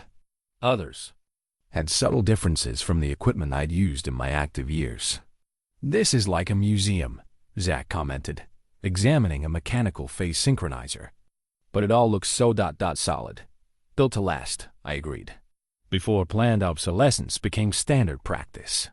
The engineering team divided into groups to tackle different aspects of the restoration. Some focused on bypassing damaged modern interfaces, others on establishing the physical connections between original systems and the distribution network. Zack and Emma moved between teams, helping where needed and absorbing knowledge from all sides. Progress was steady but slow. Each connection had to be verified before proceeding to the next, ensuring we didn't create new problems while solving existing ones.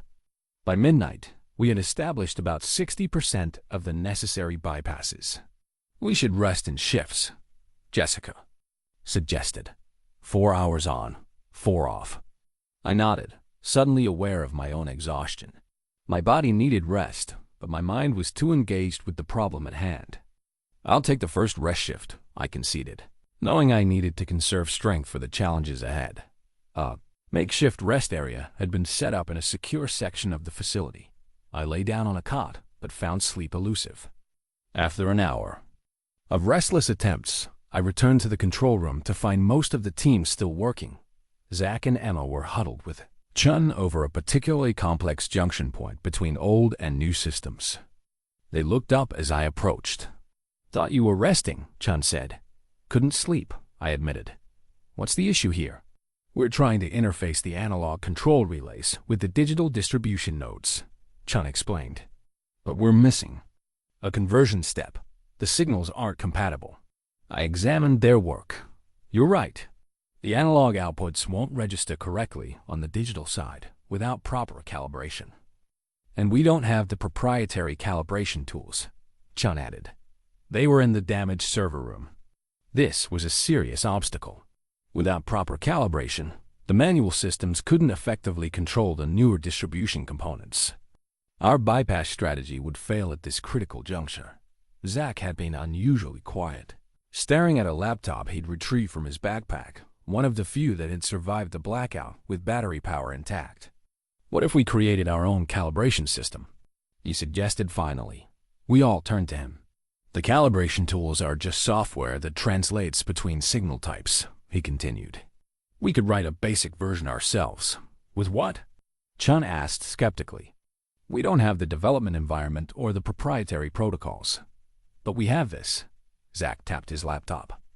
"And we have Mr. Hunt, who understands exactly how the analog signals behave.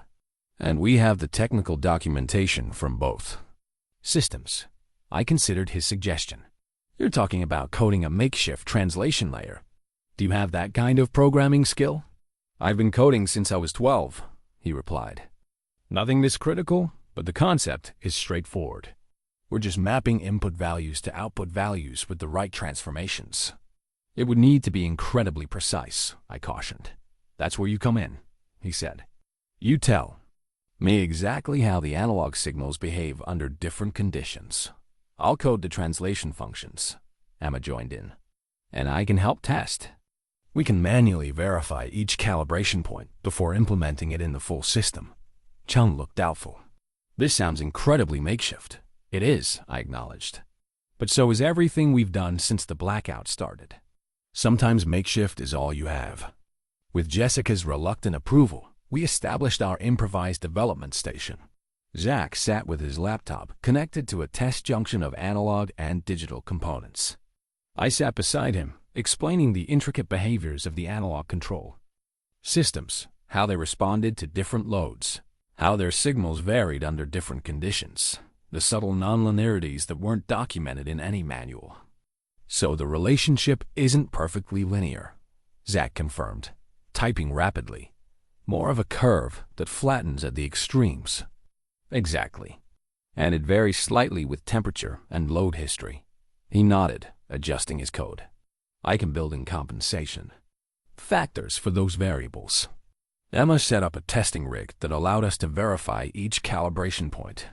She would set the analog controls to specific positions, measure the actual output, and compare it to what Zack's software predicted. "Try setting 7, she called after one adjustment. "The prediction says we should get 42.3 volts on the test circuit." I watched as she took the reading, 41.9 volts. Close, but not exact. Zack made another adjustment to his code. Try again. This time, the reading came back at 42.2 volts, close enough for our purposes. Hour by hour, we refined the translation layer. Zack's programming skills proved impressive, especially considering the pressure and limitations. He worked without modern development tools, writing code directly in a basic text editor, testing through trial and error rather than sophisticated debugging environments. By dawn, we had a functional calibration system, crude by industry standards, but effective for our immediate needs. Zack's software running on his laptop could now translate between the analog control signals and the digital distribution nodes. "It's working," Chung confirmed, reviewing the test results. "Not as precise as the proprietary systems, but within acceptable tolerances." Jessica was more cautious. "A laptop running custom code is controlling our power grid? That seems precarious." "It's temporary," I assured her. "Once we've stabilized the main distribution network, we can work on more permanent solutions." We integrated Zack's laptop into our bypass system, carefully connecting it to both the analog controls and digital distribution nodes. His software became the crucial bridge between technological generations old knowledge and new implementation working together. As we prepared for the critical step of bringing the main substation back online, I found myself reflecting on the unlikely collaboration that had made this possible. My decades of experience with analog systems would have been insufficient alone. Zack's programming skills, without my knowledge, would have produced technically elegant but functionally useless code.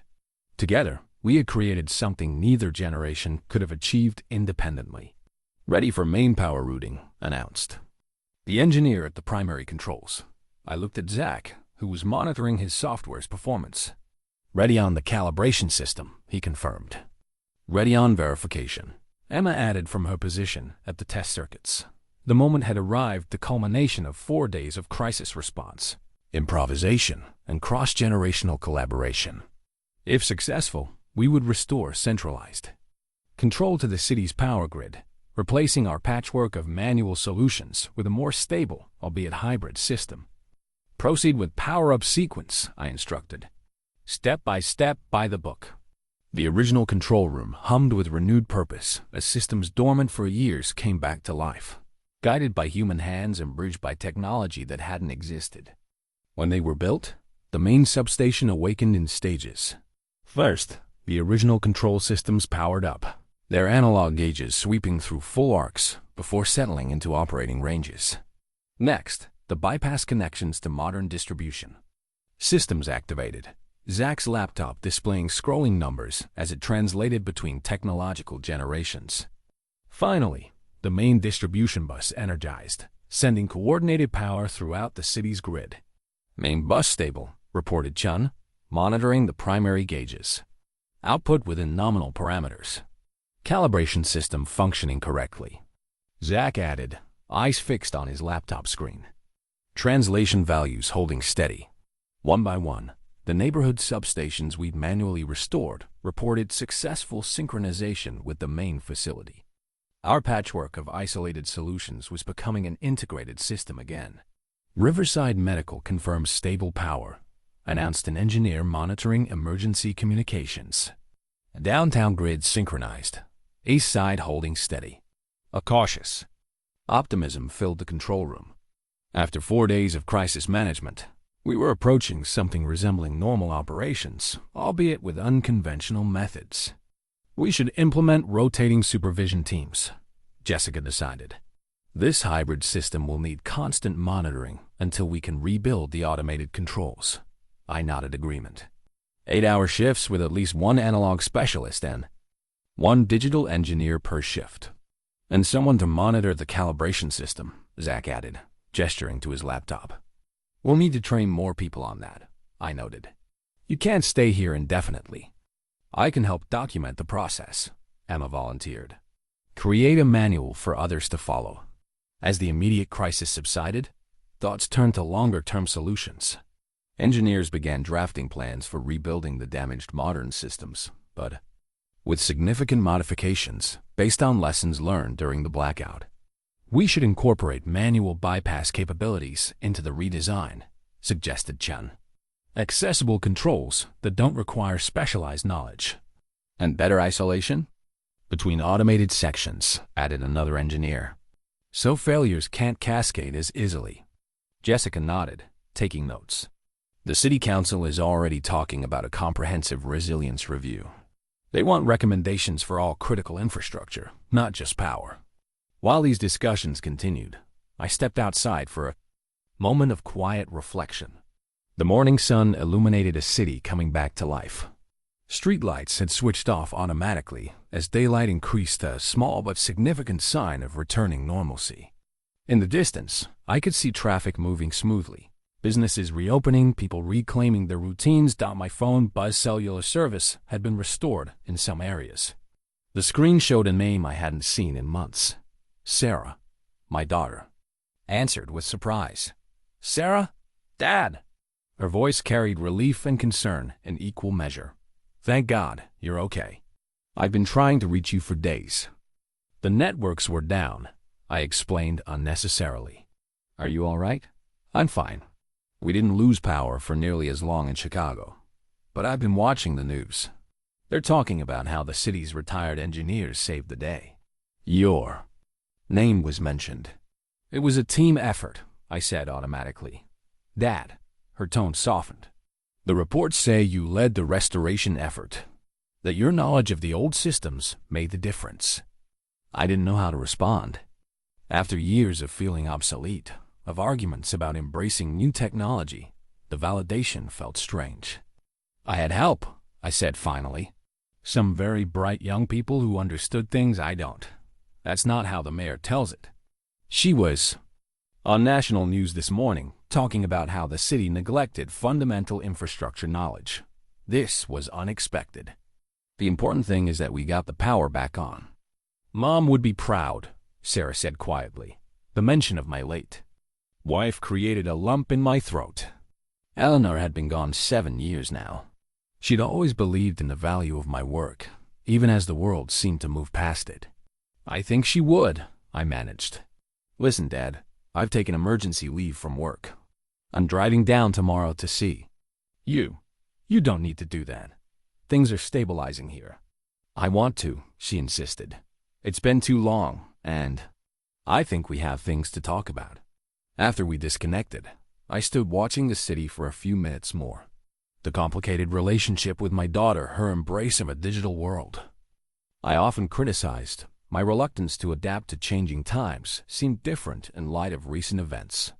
Perhaps we both had things to learn from each other. Back inside, the control room had transformed into a planning center. Engineers were sketching redesigns, discussing improvements, documenting the improvised solutions we've implemented. Zack and Emma sat together, creating detailed instructions for maintaining the calibration system. Mr. Hunt, Jessica called, waving me over to where she stood with David and several city officials. The mayor wants to hold a press conference this afternoon about the restoration effort. She's requesting your participation. Me? I'm not much for public speaking. You're the story everyone wants to hear, David said. The retired engineer whose old school knowledge saved the city. I shook my head. That narrative misses the point. It wasn't just old knowledge that mattered. It was combining it with new approaches. Then tell that story instead, suggested Jessica. The public needs to understand what happened here. As we discussed the press conference, Emma approached with a concerned expression. Mr. Hunt, there's something you should see. She led me to where Zack sat with his laptop, frowning at the screen. We're seeing small fluctuations in the calibration values, he explained. Nothing critical yet, but the pattern is troubling.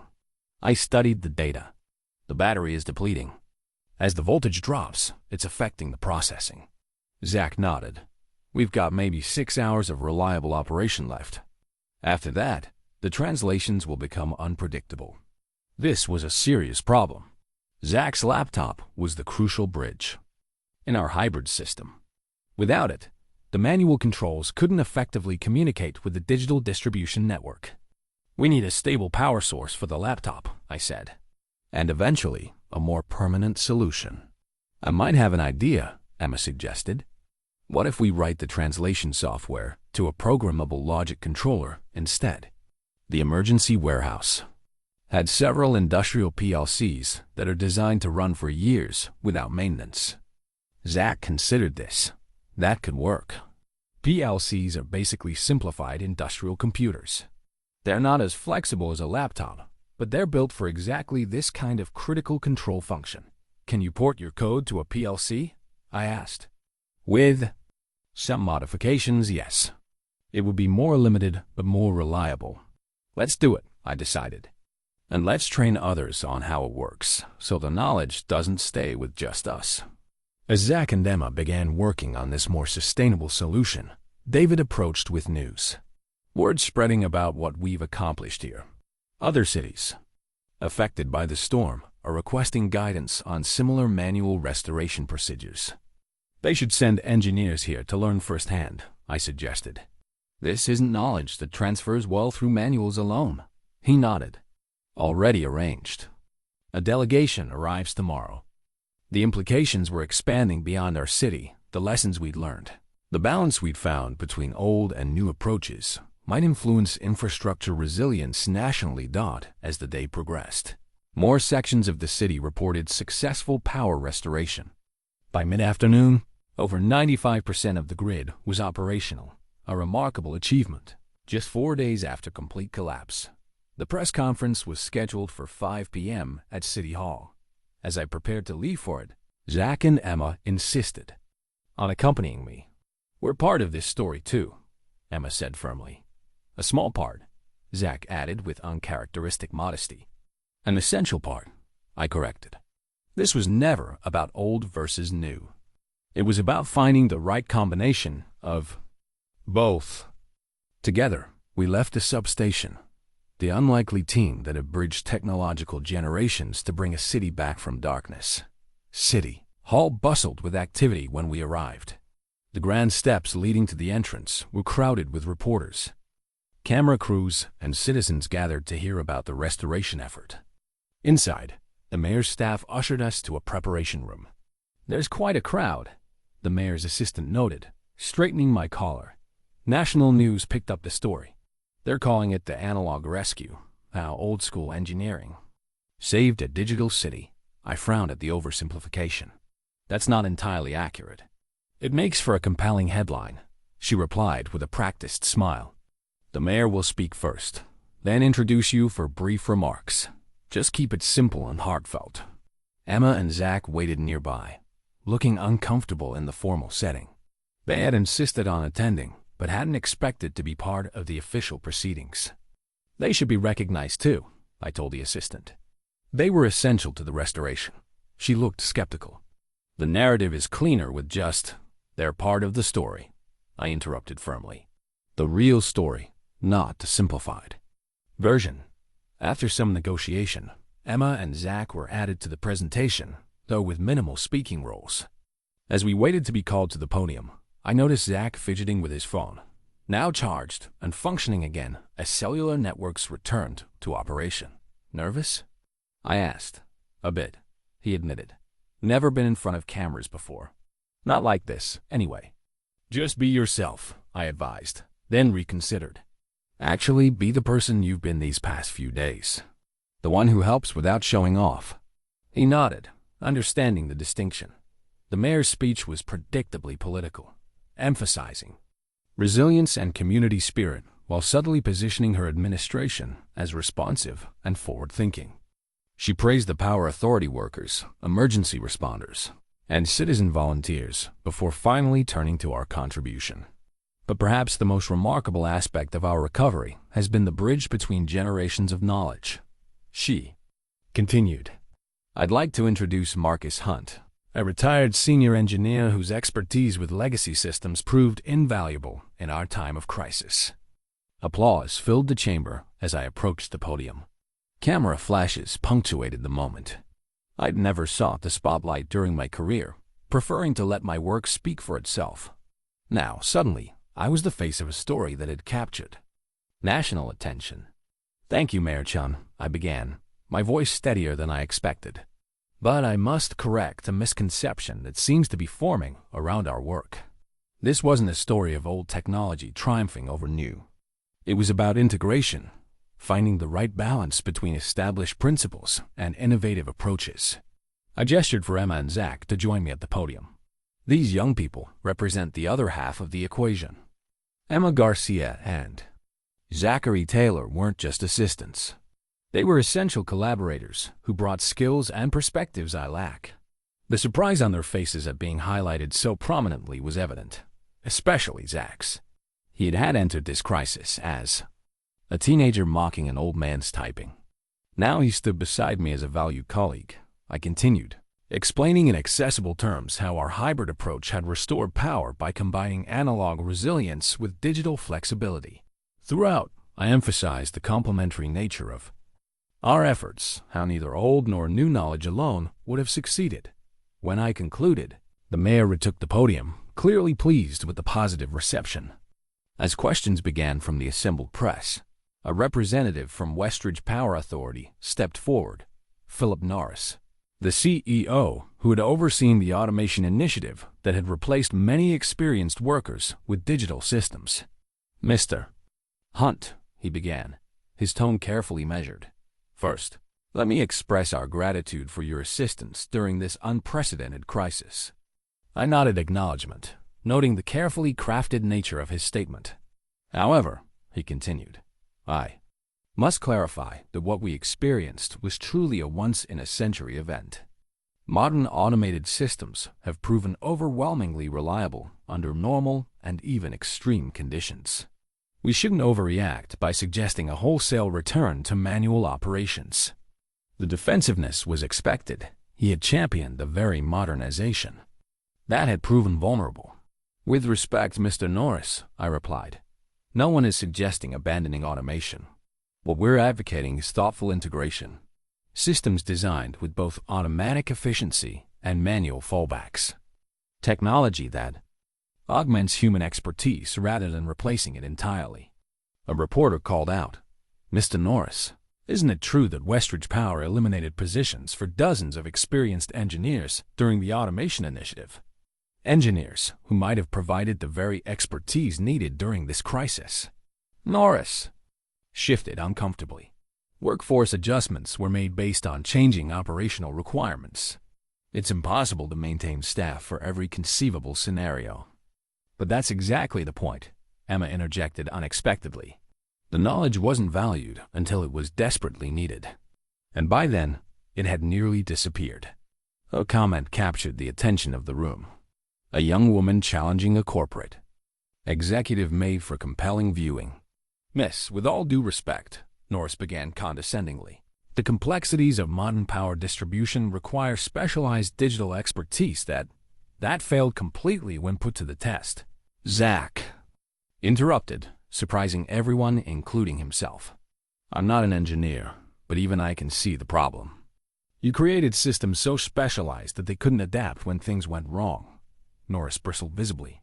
"And you were qualified to make that assessment because ... because he helped create the software bridge that's currently keeping you grid operational," I answered firmly. While experts with decades of experience were being shown the door, Zack developed a critical component of our solution in a matter of hours. The exchange had veered from the mayor's carefully orchestrated narrative, but the press was captivated. The story was evolving before their eyes, not just a tale of resilient infrastructure, but of institutional knowledge discarded and reclaimed. "Perhaps," the mayor interjected diplomatically, "this experience offers valuable lessons for all our critical systems. Not a rejection of progress, but a more thoughtful approach to modernization." The press conference continued with technical questions about the restoration process and timeline for full recovery. Throughout, I deferred appropriate questions to Emma and Zack, giving them the recognition they deserved. Their confidence grew visibly with each exchange, their expertise evident despite their youth. As the event concluded, reporters swarmed around us for additional comments. While answering one question, I noticed a woman standing at the edge of the crowd, watching intently. It took a moment to recognize her Sarah, my daughter, who had said she wouldn't arrive until tomorrow. I excused myself and made my way to her. "You're early. Caught an earlier flight when I saw you'd be on national news," she replied, her expression a mixture of pride and something like regret. "You were impressive up there. I just told the truth, including the part about needing both kinds of knowledge." She glanced toward Emma and Zack, still surrounded by reporters. "Those are your protégés?" "Colleagues," I corrected. "We learned from each other." She nodded slowly. "Maybe that's what we need to do as well." Before I could respond, we were interrupted by Philip Norris, who had made his way through the crowd toward me. "Marcus," he said, his public relations smile firmly in place. "Despite our different perspectives, the board recognizes your contribution. We'd like to discuss a consulting arrangement helping design more resilient systems that incorporate some of your traditional approaches." I regarded him steadily. "I'd be interested in that conversation, Philip, but it would need to be about genuine integration, not just window dressing for shareholders." "Of course," he agreed quickly, though his eyes suggested otherwise. "Perhaps we could meet next week to discuss details." "I'll have my team contact yours," I replied, borrowing his corporate language with a small smile as he departed. Sarah raised an eyebrow. "Your team?" "A figure of speech," I said, then reconsidered as I watched Emma and Zack fielding questions with growing confidence. Or maybe not. "There's talk of a new resilience initiative. I might have some input on staffing." The press conference dispersed gradually, with the mayor's staff distributing printed statements about ongoing recovery efforts. As we prepared to leave, a local reporter approached for one final question. "Mr. Hunt, after everything that's happened, what's the most important lesson we should take from this crisis?"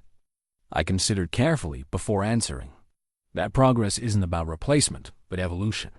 The newest tool isn't always the best one for every job. True resilience comes from maintaining multiple ways of solving problems, especially for systems our lives depend on." As we stepped outside City Hall, the evening sky showed the city fully illuminated for the first time in days. Streetlights glowed steadily. Traffic signals operated normally. Buildings shone against the darkening sky, not just restored, but reconnected, much like the unexpected bonds formed during the crisis itself. 2 weeks after the blackout, I stood before an unusual gathering in the community center's largest meeting room. 30 people occupied the seats, a mix of power authority engineers, college students, community volunteers, and high school seniors. Among them sat Zack and Emma in the front row, now informal leaders among their peers. "Welcome to the first session of the Infrastructure Resilience Program," I began, surveying the diverse group. "This isn't a traditional class with textbooks and exams. It's a knowledge exchange where we all have something to contribute." The program had evolved rapidly, from concept to reality, fueled by the City Council's unanimous support and surprisingly generous funding. The blackout had revealed critical vulnerabilities across multiple systems, not just power, but water, communications, transportation, and emergency response. All had suffered from the same fundamental problem: over-reliance on automation without adequate manual fallbacks. "We'll rotate between classroom sessions and hands-on field training," I continued. "Some days we'll discuss theory. Others will visit actual facilities to understand their physical operation." Jessica Chun stood beside me as co-instructor, representing the younger generation of engineers. "Our goal isn't to abandon modern systems, but to ensure they're designed with human oversight and intervention capabilities from the beginning." A young college student raised his hand. "Is this really necessary? The blackout was a freak occurrence. Was it?" I countered. "Or was it the inevitable result of removing too many manual safeguards? Complex systems eventually encounter conditions their designers didn't anticipate. That's when human adaptability becomes essential." The class divided naturally into work groups combining different ages and backgrounds. Each would focus on a specific infrastructure system, documenting both its technological components and the human knowledge required to maintain it under adverse conditions. Emma's group tackled emergency communications, a system that had failed spectacularly during the crisis. Zack, surprising everyone including himself, had chosen water distribution rather than power. Figured I should branch out, he explained with a grin as the session progressed. I moved between groups, answering questions and offering guidance. The energy in the room was palpable. These people had lived through the consequences of infrastructure failure and were committed to preventing its recurrence. During a break, David approached with news from the mayor's office. The program's getting national attention. 3 other cities have requested your curriculum outlines. We barely have outlines ourselves, I noted. We're building this as we go. That's part of the appeal, he replied. It's responsive to real needs, not theoretical scenarios. As participants returned from break, I noticed Zack helping an older engineer set up a laptop presentation.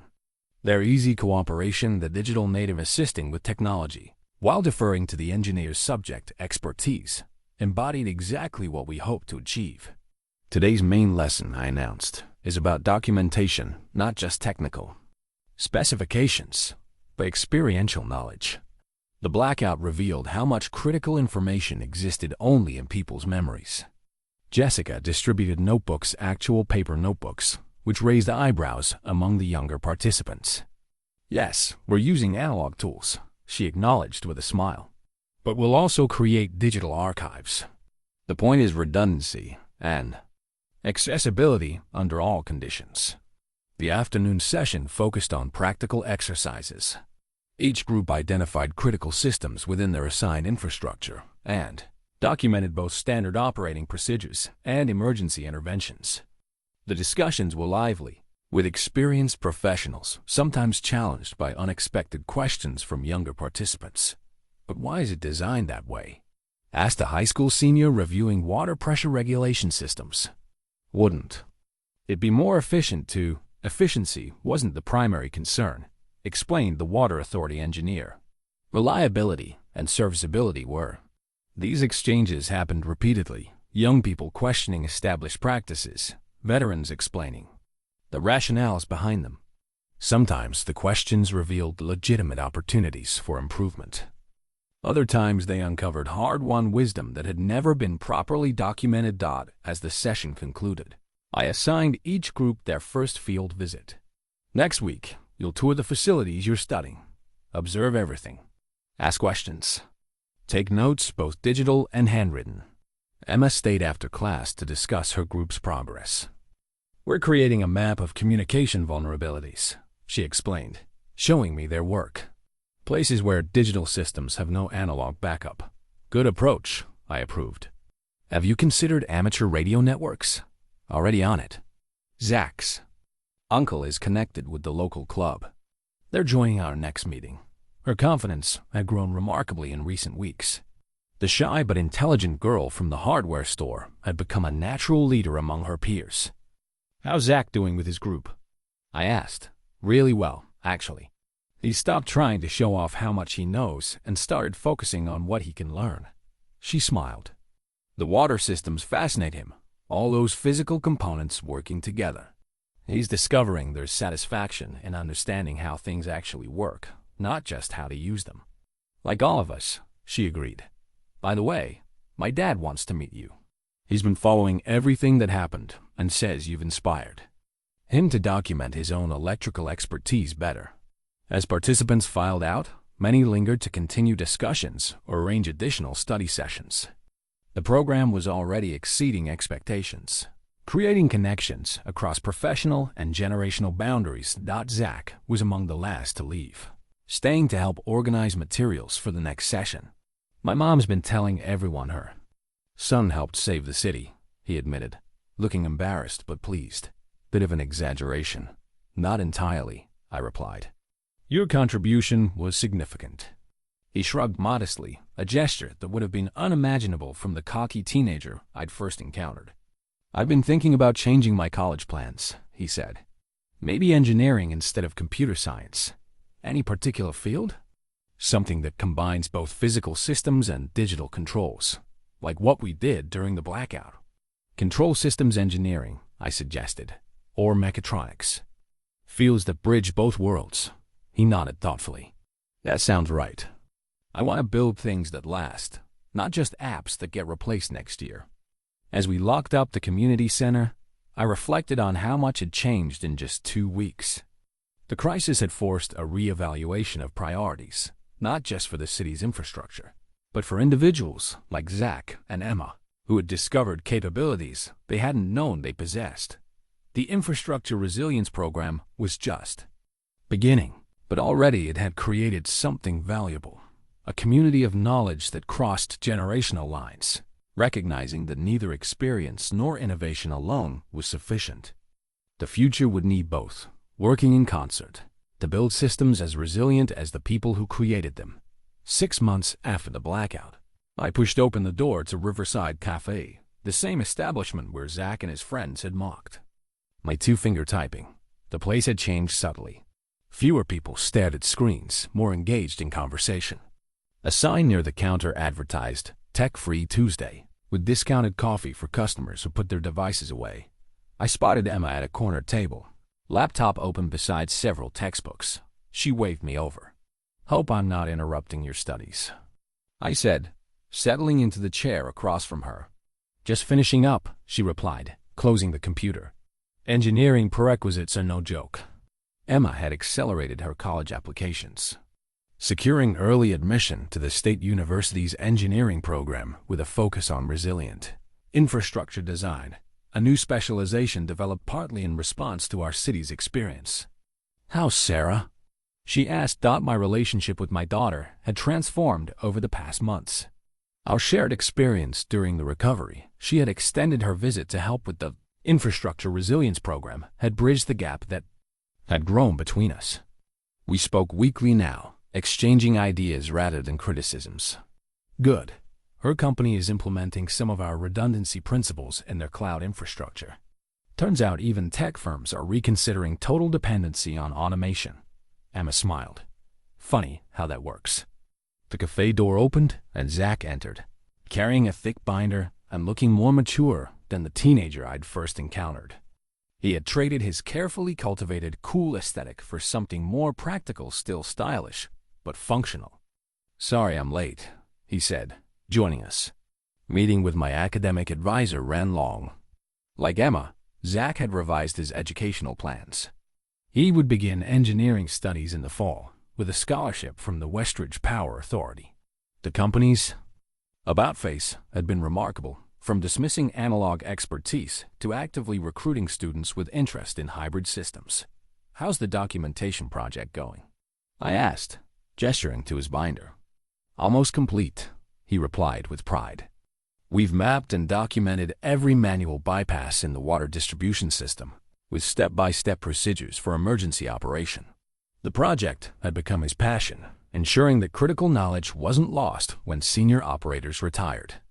Similar efforts were underway across all major infrastructure systems, part of the city's comprehensive resilience initiative. "Mr. Hunt," called the barista. "Your usual?" "Please," I confirmed, surprised to be recognized. I hadn't been a regular. "Here before, on the house," she added. "Always." I started to protest, but Zack interrupted. "Don't bother. They do the same for all of us who worked on the restoration." Local celebrity status. The recognition felt strange, but not unwelcome. More important than free coffee was the subtle shift in how people viewed expertise, new appreciation for knowledge that had nearly been lost. As we waited for my drink, Zack opened his laptop. "I want to show you something." He pulled up a program with a clean, intuitive interface. "Remember the calibration software I wrote during the blackout? I've been refining it as an open-source project. It's a proper interface now between analog control systems and digital infrastructure." I studied the screen, impressed by the evolution from emergency hack to professional tool. "This looks commercial grade." "That's the goal." The Power Authority is already implementing it as part of their hybrid control system. Other utilities are showing interest too. Emma leaned in. "Show him the best part." Zack clicked to another screen showing detailed documentation. Every function includes explanations of the physical principles behind it. Not just how to use it, but why it works and what to do if it doesn't. The integration of practical knowledge with technical functionality was exactly what we've been advocating. "This is excellent work, Zack." He accepted the praise with a nod. no longer needing to deflect or amplify compliments. It still needs refining, but the core concept is solid bridging technologies rather than replacing them. My coffee arrived, and conversation shifted to the Infrastructure Resilience Program, now formalized as a permanent initiative with classes offered through both the community college and continuing education. The mayor's using it as a model in her conference presentation next month, Emma informed me. She wants all 3 of us to participate in a panel discussion. 3 of us? I questioned. You, me, and Zack, she clarified. To show the intergenerational approach in action. The symbolism wasn't subtle, but it was accurate. Our unlikely collaboration had become emblematic of the city's new approach to infrastructure resilience. I've been meaning to ask, Zack said, his tone growing more serious. Would you be willing to review my scholarship essay? It's about the experience during the blackout and how it changed my perspective on technology. I'd be honored, I replied, genuinely touched by the request. He hesitated. It includes the part where I was less than respectful to you. I thought about leaving that out, but it seemed dishonest. The complete story is more powerful, I agreed. Growth requires acknowledging where we started. As we continued talking, I noticed Zack occasionally typing notes on his laptop with proper 10-finger technique. I observed with amusement. You've improved your typing, I commented. He looked up, grinning. Took a class. Figured if I'm going into engineering, I should be efficient with the tools. Meanwhile, Emma added with a laugh, Mr. Hunt has been taking coding lessons from the high school computer club. He wrote a simple app last week. A very simple app, I clarified, but functional. We were both stretching beyond our comfort zones, recognizing the value in each other's knowledge domains. The exchange went both ways, young people learning physical principles and hands-on skills, older professionals embracing digital tools to genuinely improve their work. As our meeting concluded, a group of teenagers entered the cafe, phones in hand. One glanced our way, doing a double take upon recognizing Zack. Hey, aren't you the guy from the news? The one who wrote emergency software during the blackout. Zack nodded, handling the recognition with unexpected grace. Part of a team, he corrected, gesturing to include Emma and me. The teenagers looked at me with new interest. Not the dismissive glance of before, but genuine curiosity. You're the engineer who knew the old systems, right? Our teacher showed. U.S. the documentary. Documentary was an exaggeration. A local news special had covered the restoration effort, but the sentiment was meaningful. These young people viewed technical knowledge differently than their predecessors had just 6 months earlier. We're actually studying infrastructure systems in school now, another teen added, part of the new resilience curriculum. As they moved to place their orders, I reflected on the symmetry of the moment. The same cafe where my obsolescence had been mockingly highlighted now hosted a different kind of interaction, one of mutual respect across generational lines. The blackout had revealed vulnerabilities in our physical infrastructure, but perhaps its greater impact had been exposing the fragility of our knowledge. Infrastructure, how easily vital expertise could be lost when valued only at moments of crisis. Full circle, Emma commented quietly, noting my contemplative expression. Indeed, it was not just for me personally, but for a community relearning the value of balanced progress, where innovation built upon foundation rather than replacing it entirely. 1 year to the day after the blackout, I stood at the podium in the newly established Resilience Center, addressing a capacity crowd. The anniversary had become not a somber remembrance, but a celebration of community transformation. Behind me sat rows of dignitaries, the mayor, city council members, utility executives, and community leaders. And in the front row, Zack and Emma, now university students and part-time consultants for the city's infrastructure modernization program. A year ago, I began, our city went dark. Not just electrically, but in our understanding of the systems we depend on. We discovered that progress isn't just about moving forward. It's about carrying forward the best of what we already know. The Resilience Center embodied this philosophy. Housed in a renovated industrial building, it combined a training facility, emergency operations center, and public education space. Interactive exhibits demonstrated both cutting-edge technology and Fundamental principles. Screens displayed real-time data alongside physical models and manual tools. Today, we dedicate this center to a simple but powerful idea. Resilience requires diversity. Diversity of systems, approaches, and knowledge. The future isn't digital or analog, it's both, working in concert. After my remarks, the mayor officially opened the center with a unique gesture. Rather than cutting a ribbon, she and I together activated a hybrid control system. She touched a digital interface while I turned a physical key. Neither action alone would complete the circuit. Both were necessary. As visitors explored the exhibits, I found a moment of quiet reflection in the building's central atrium. Large windows revealed a city transformed, not visibly, but fundamentally. Beneath the streets, within walls, behind access panels, systems had been rebuilt with new awareness of vulnerability and new respect for redundancy. Zack approached. Now a freshman engineering student, but already contributing professional-level work to the city's infrastructure redesign. The mayor mentioned offering you a permanent position, he said. Director of Resilience Planning? I nodded, still considering it. Not sure I want to come fully out of retirement. The program needs you, he replied simply. It needs what No, I corrected, which is increasingly being documented and shared. He smiled, recognizing my gentle deflection of individual importance in favor of systemic knowledge. Still, no one explains it quite like you do. Across the atrium, Emma was guiding a group of high school students through an exhibit on emergency communications. Her natural teaching ability had made her a valuable contributor to the education component of the program. How's your father's electrical business? I asked Zack, knowing that relationship had been another unexpected development from the crisis. Expanding, he replied with pride.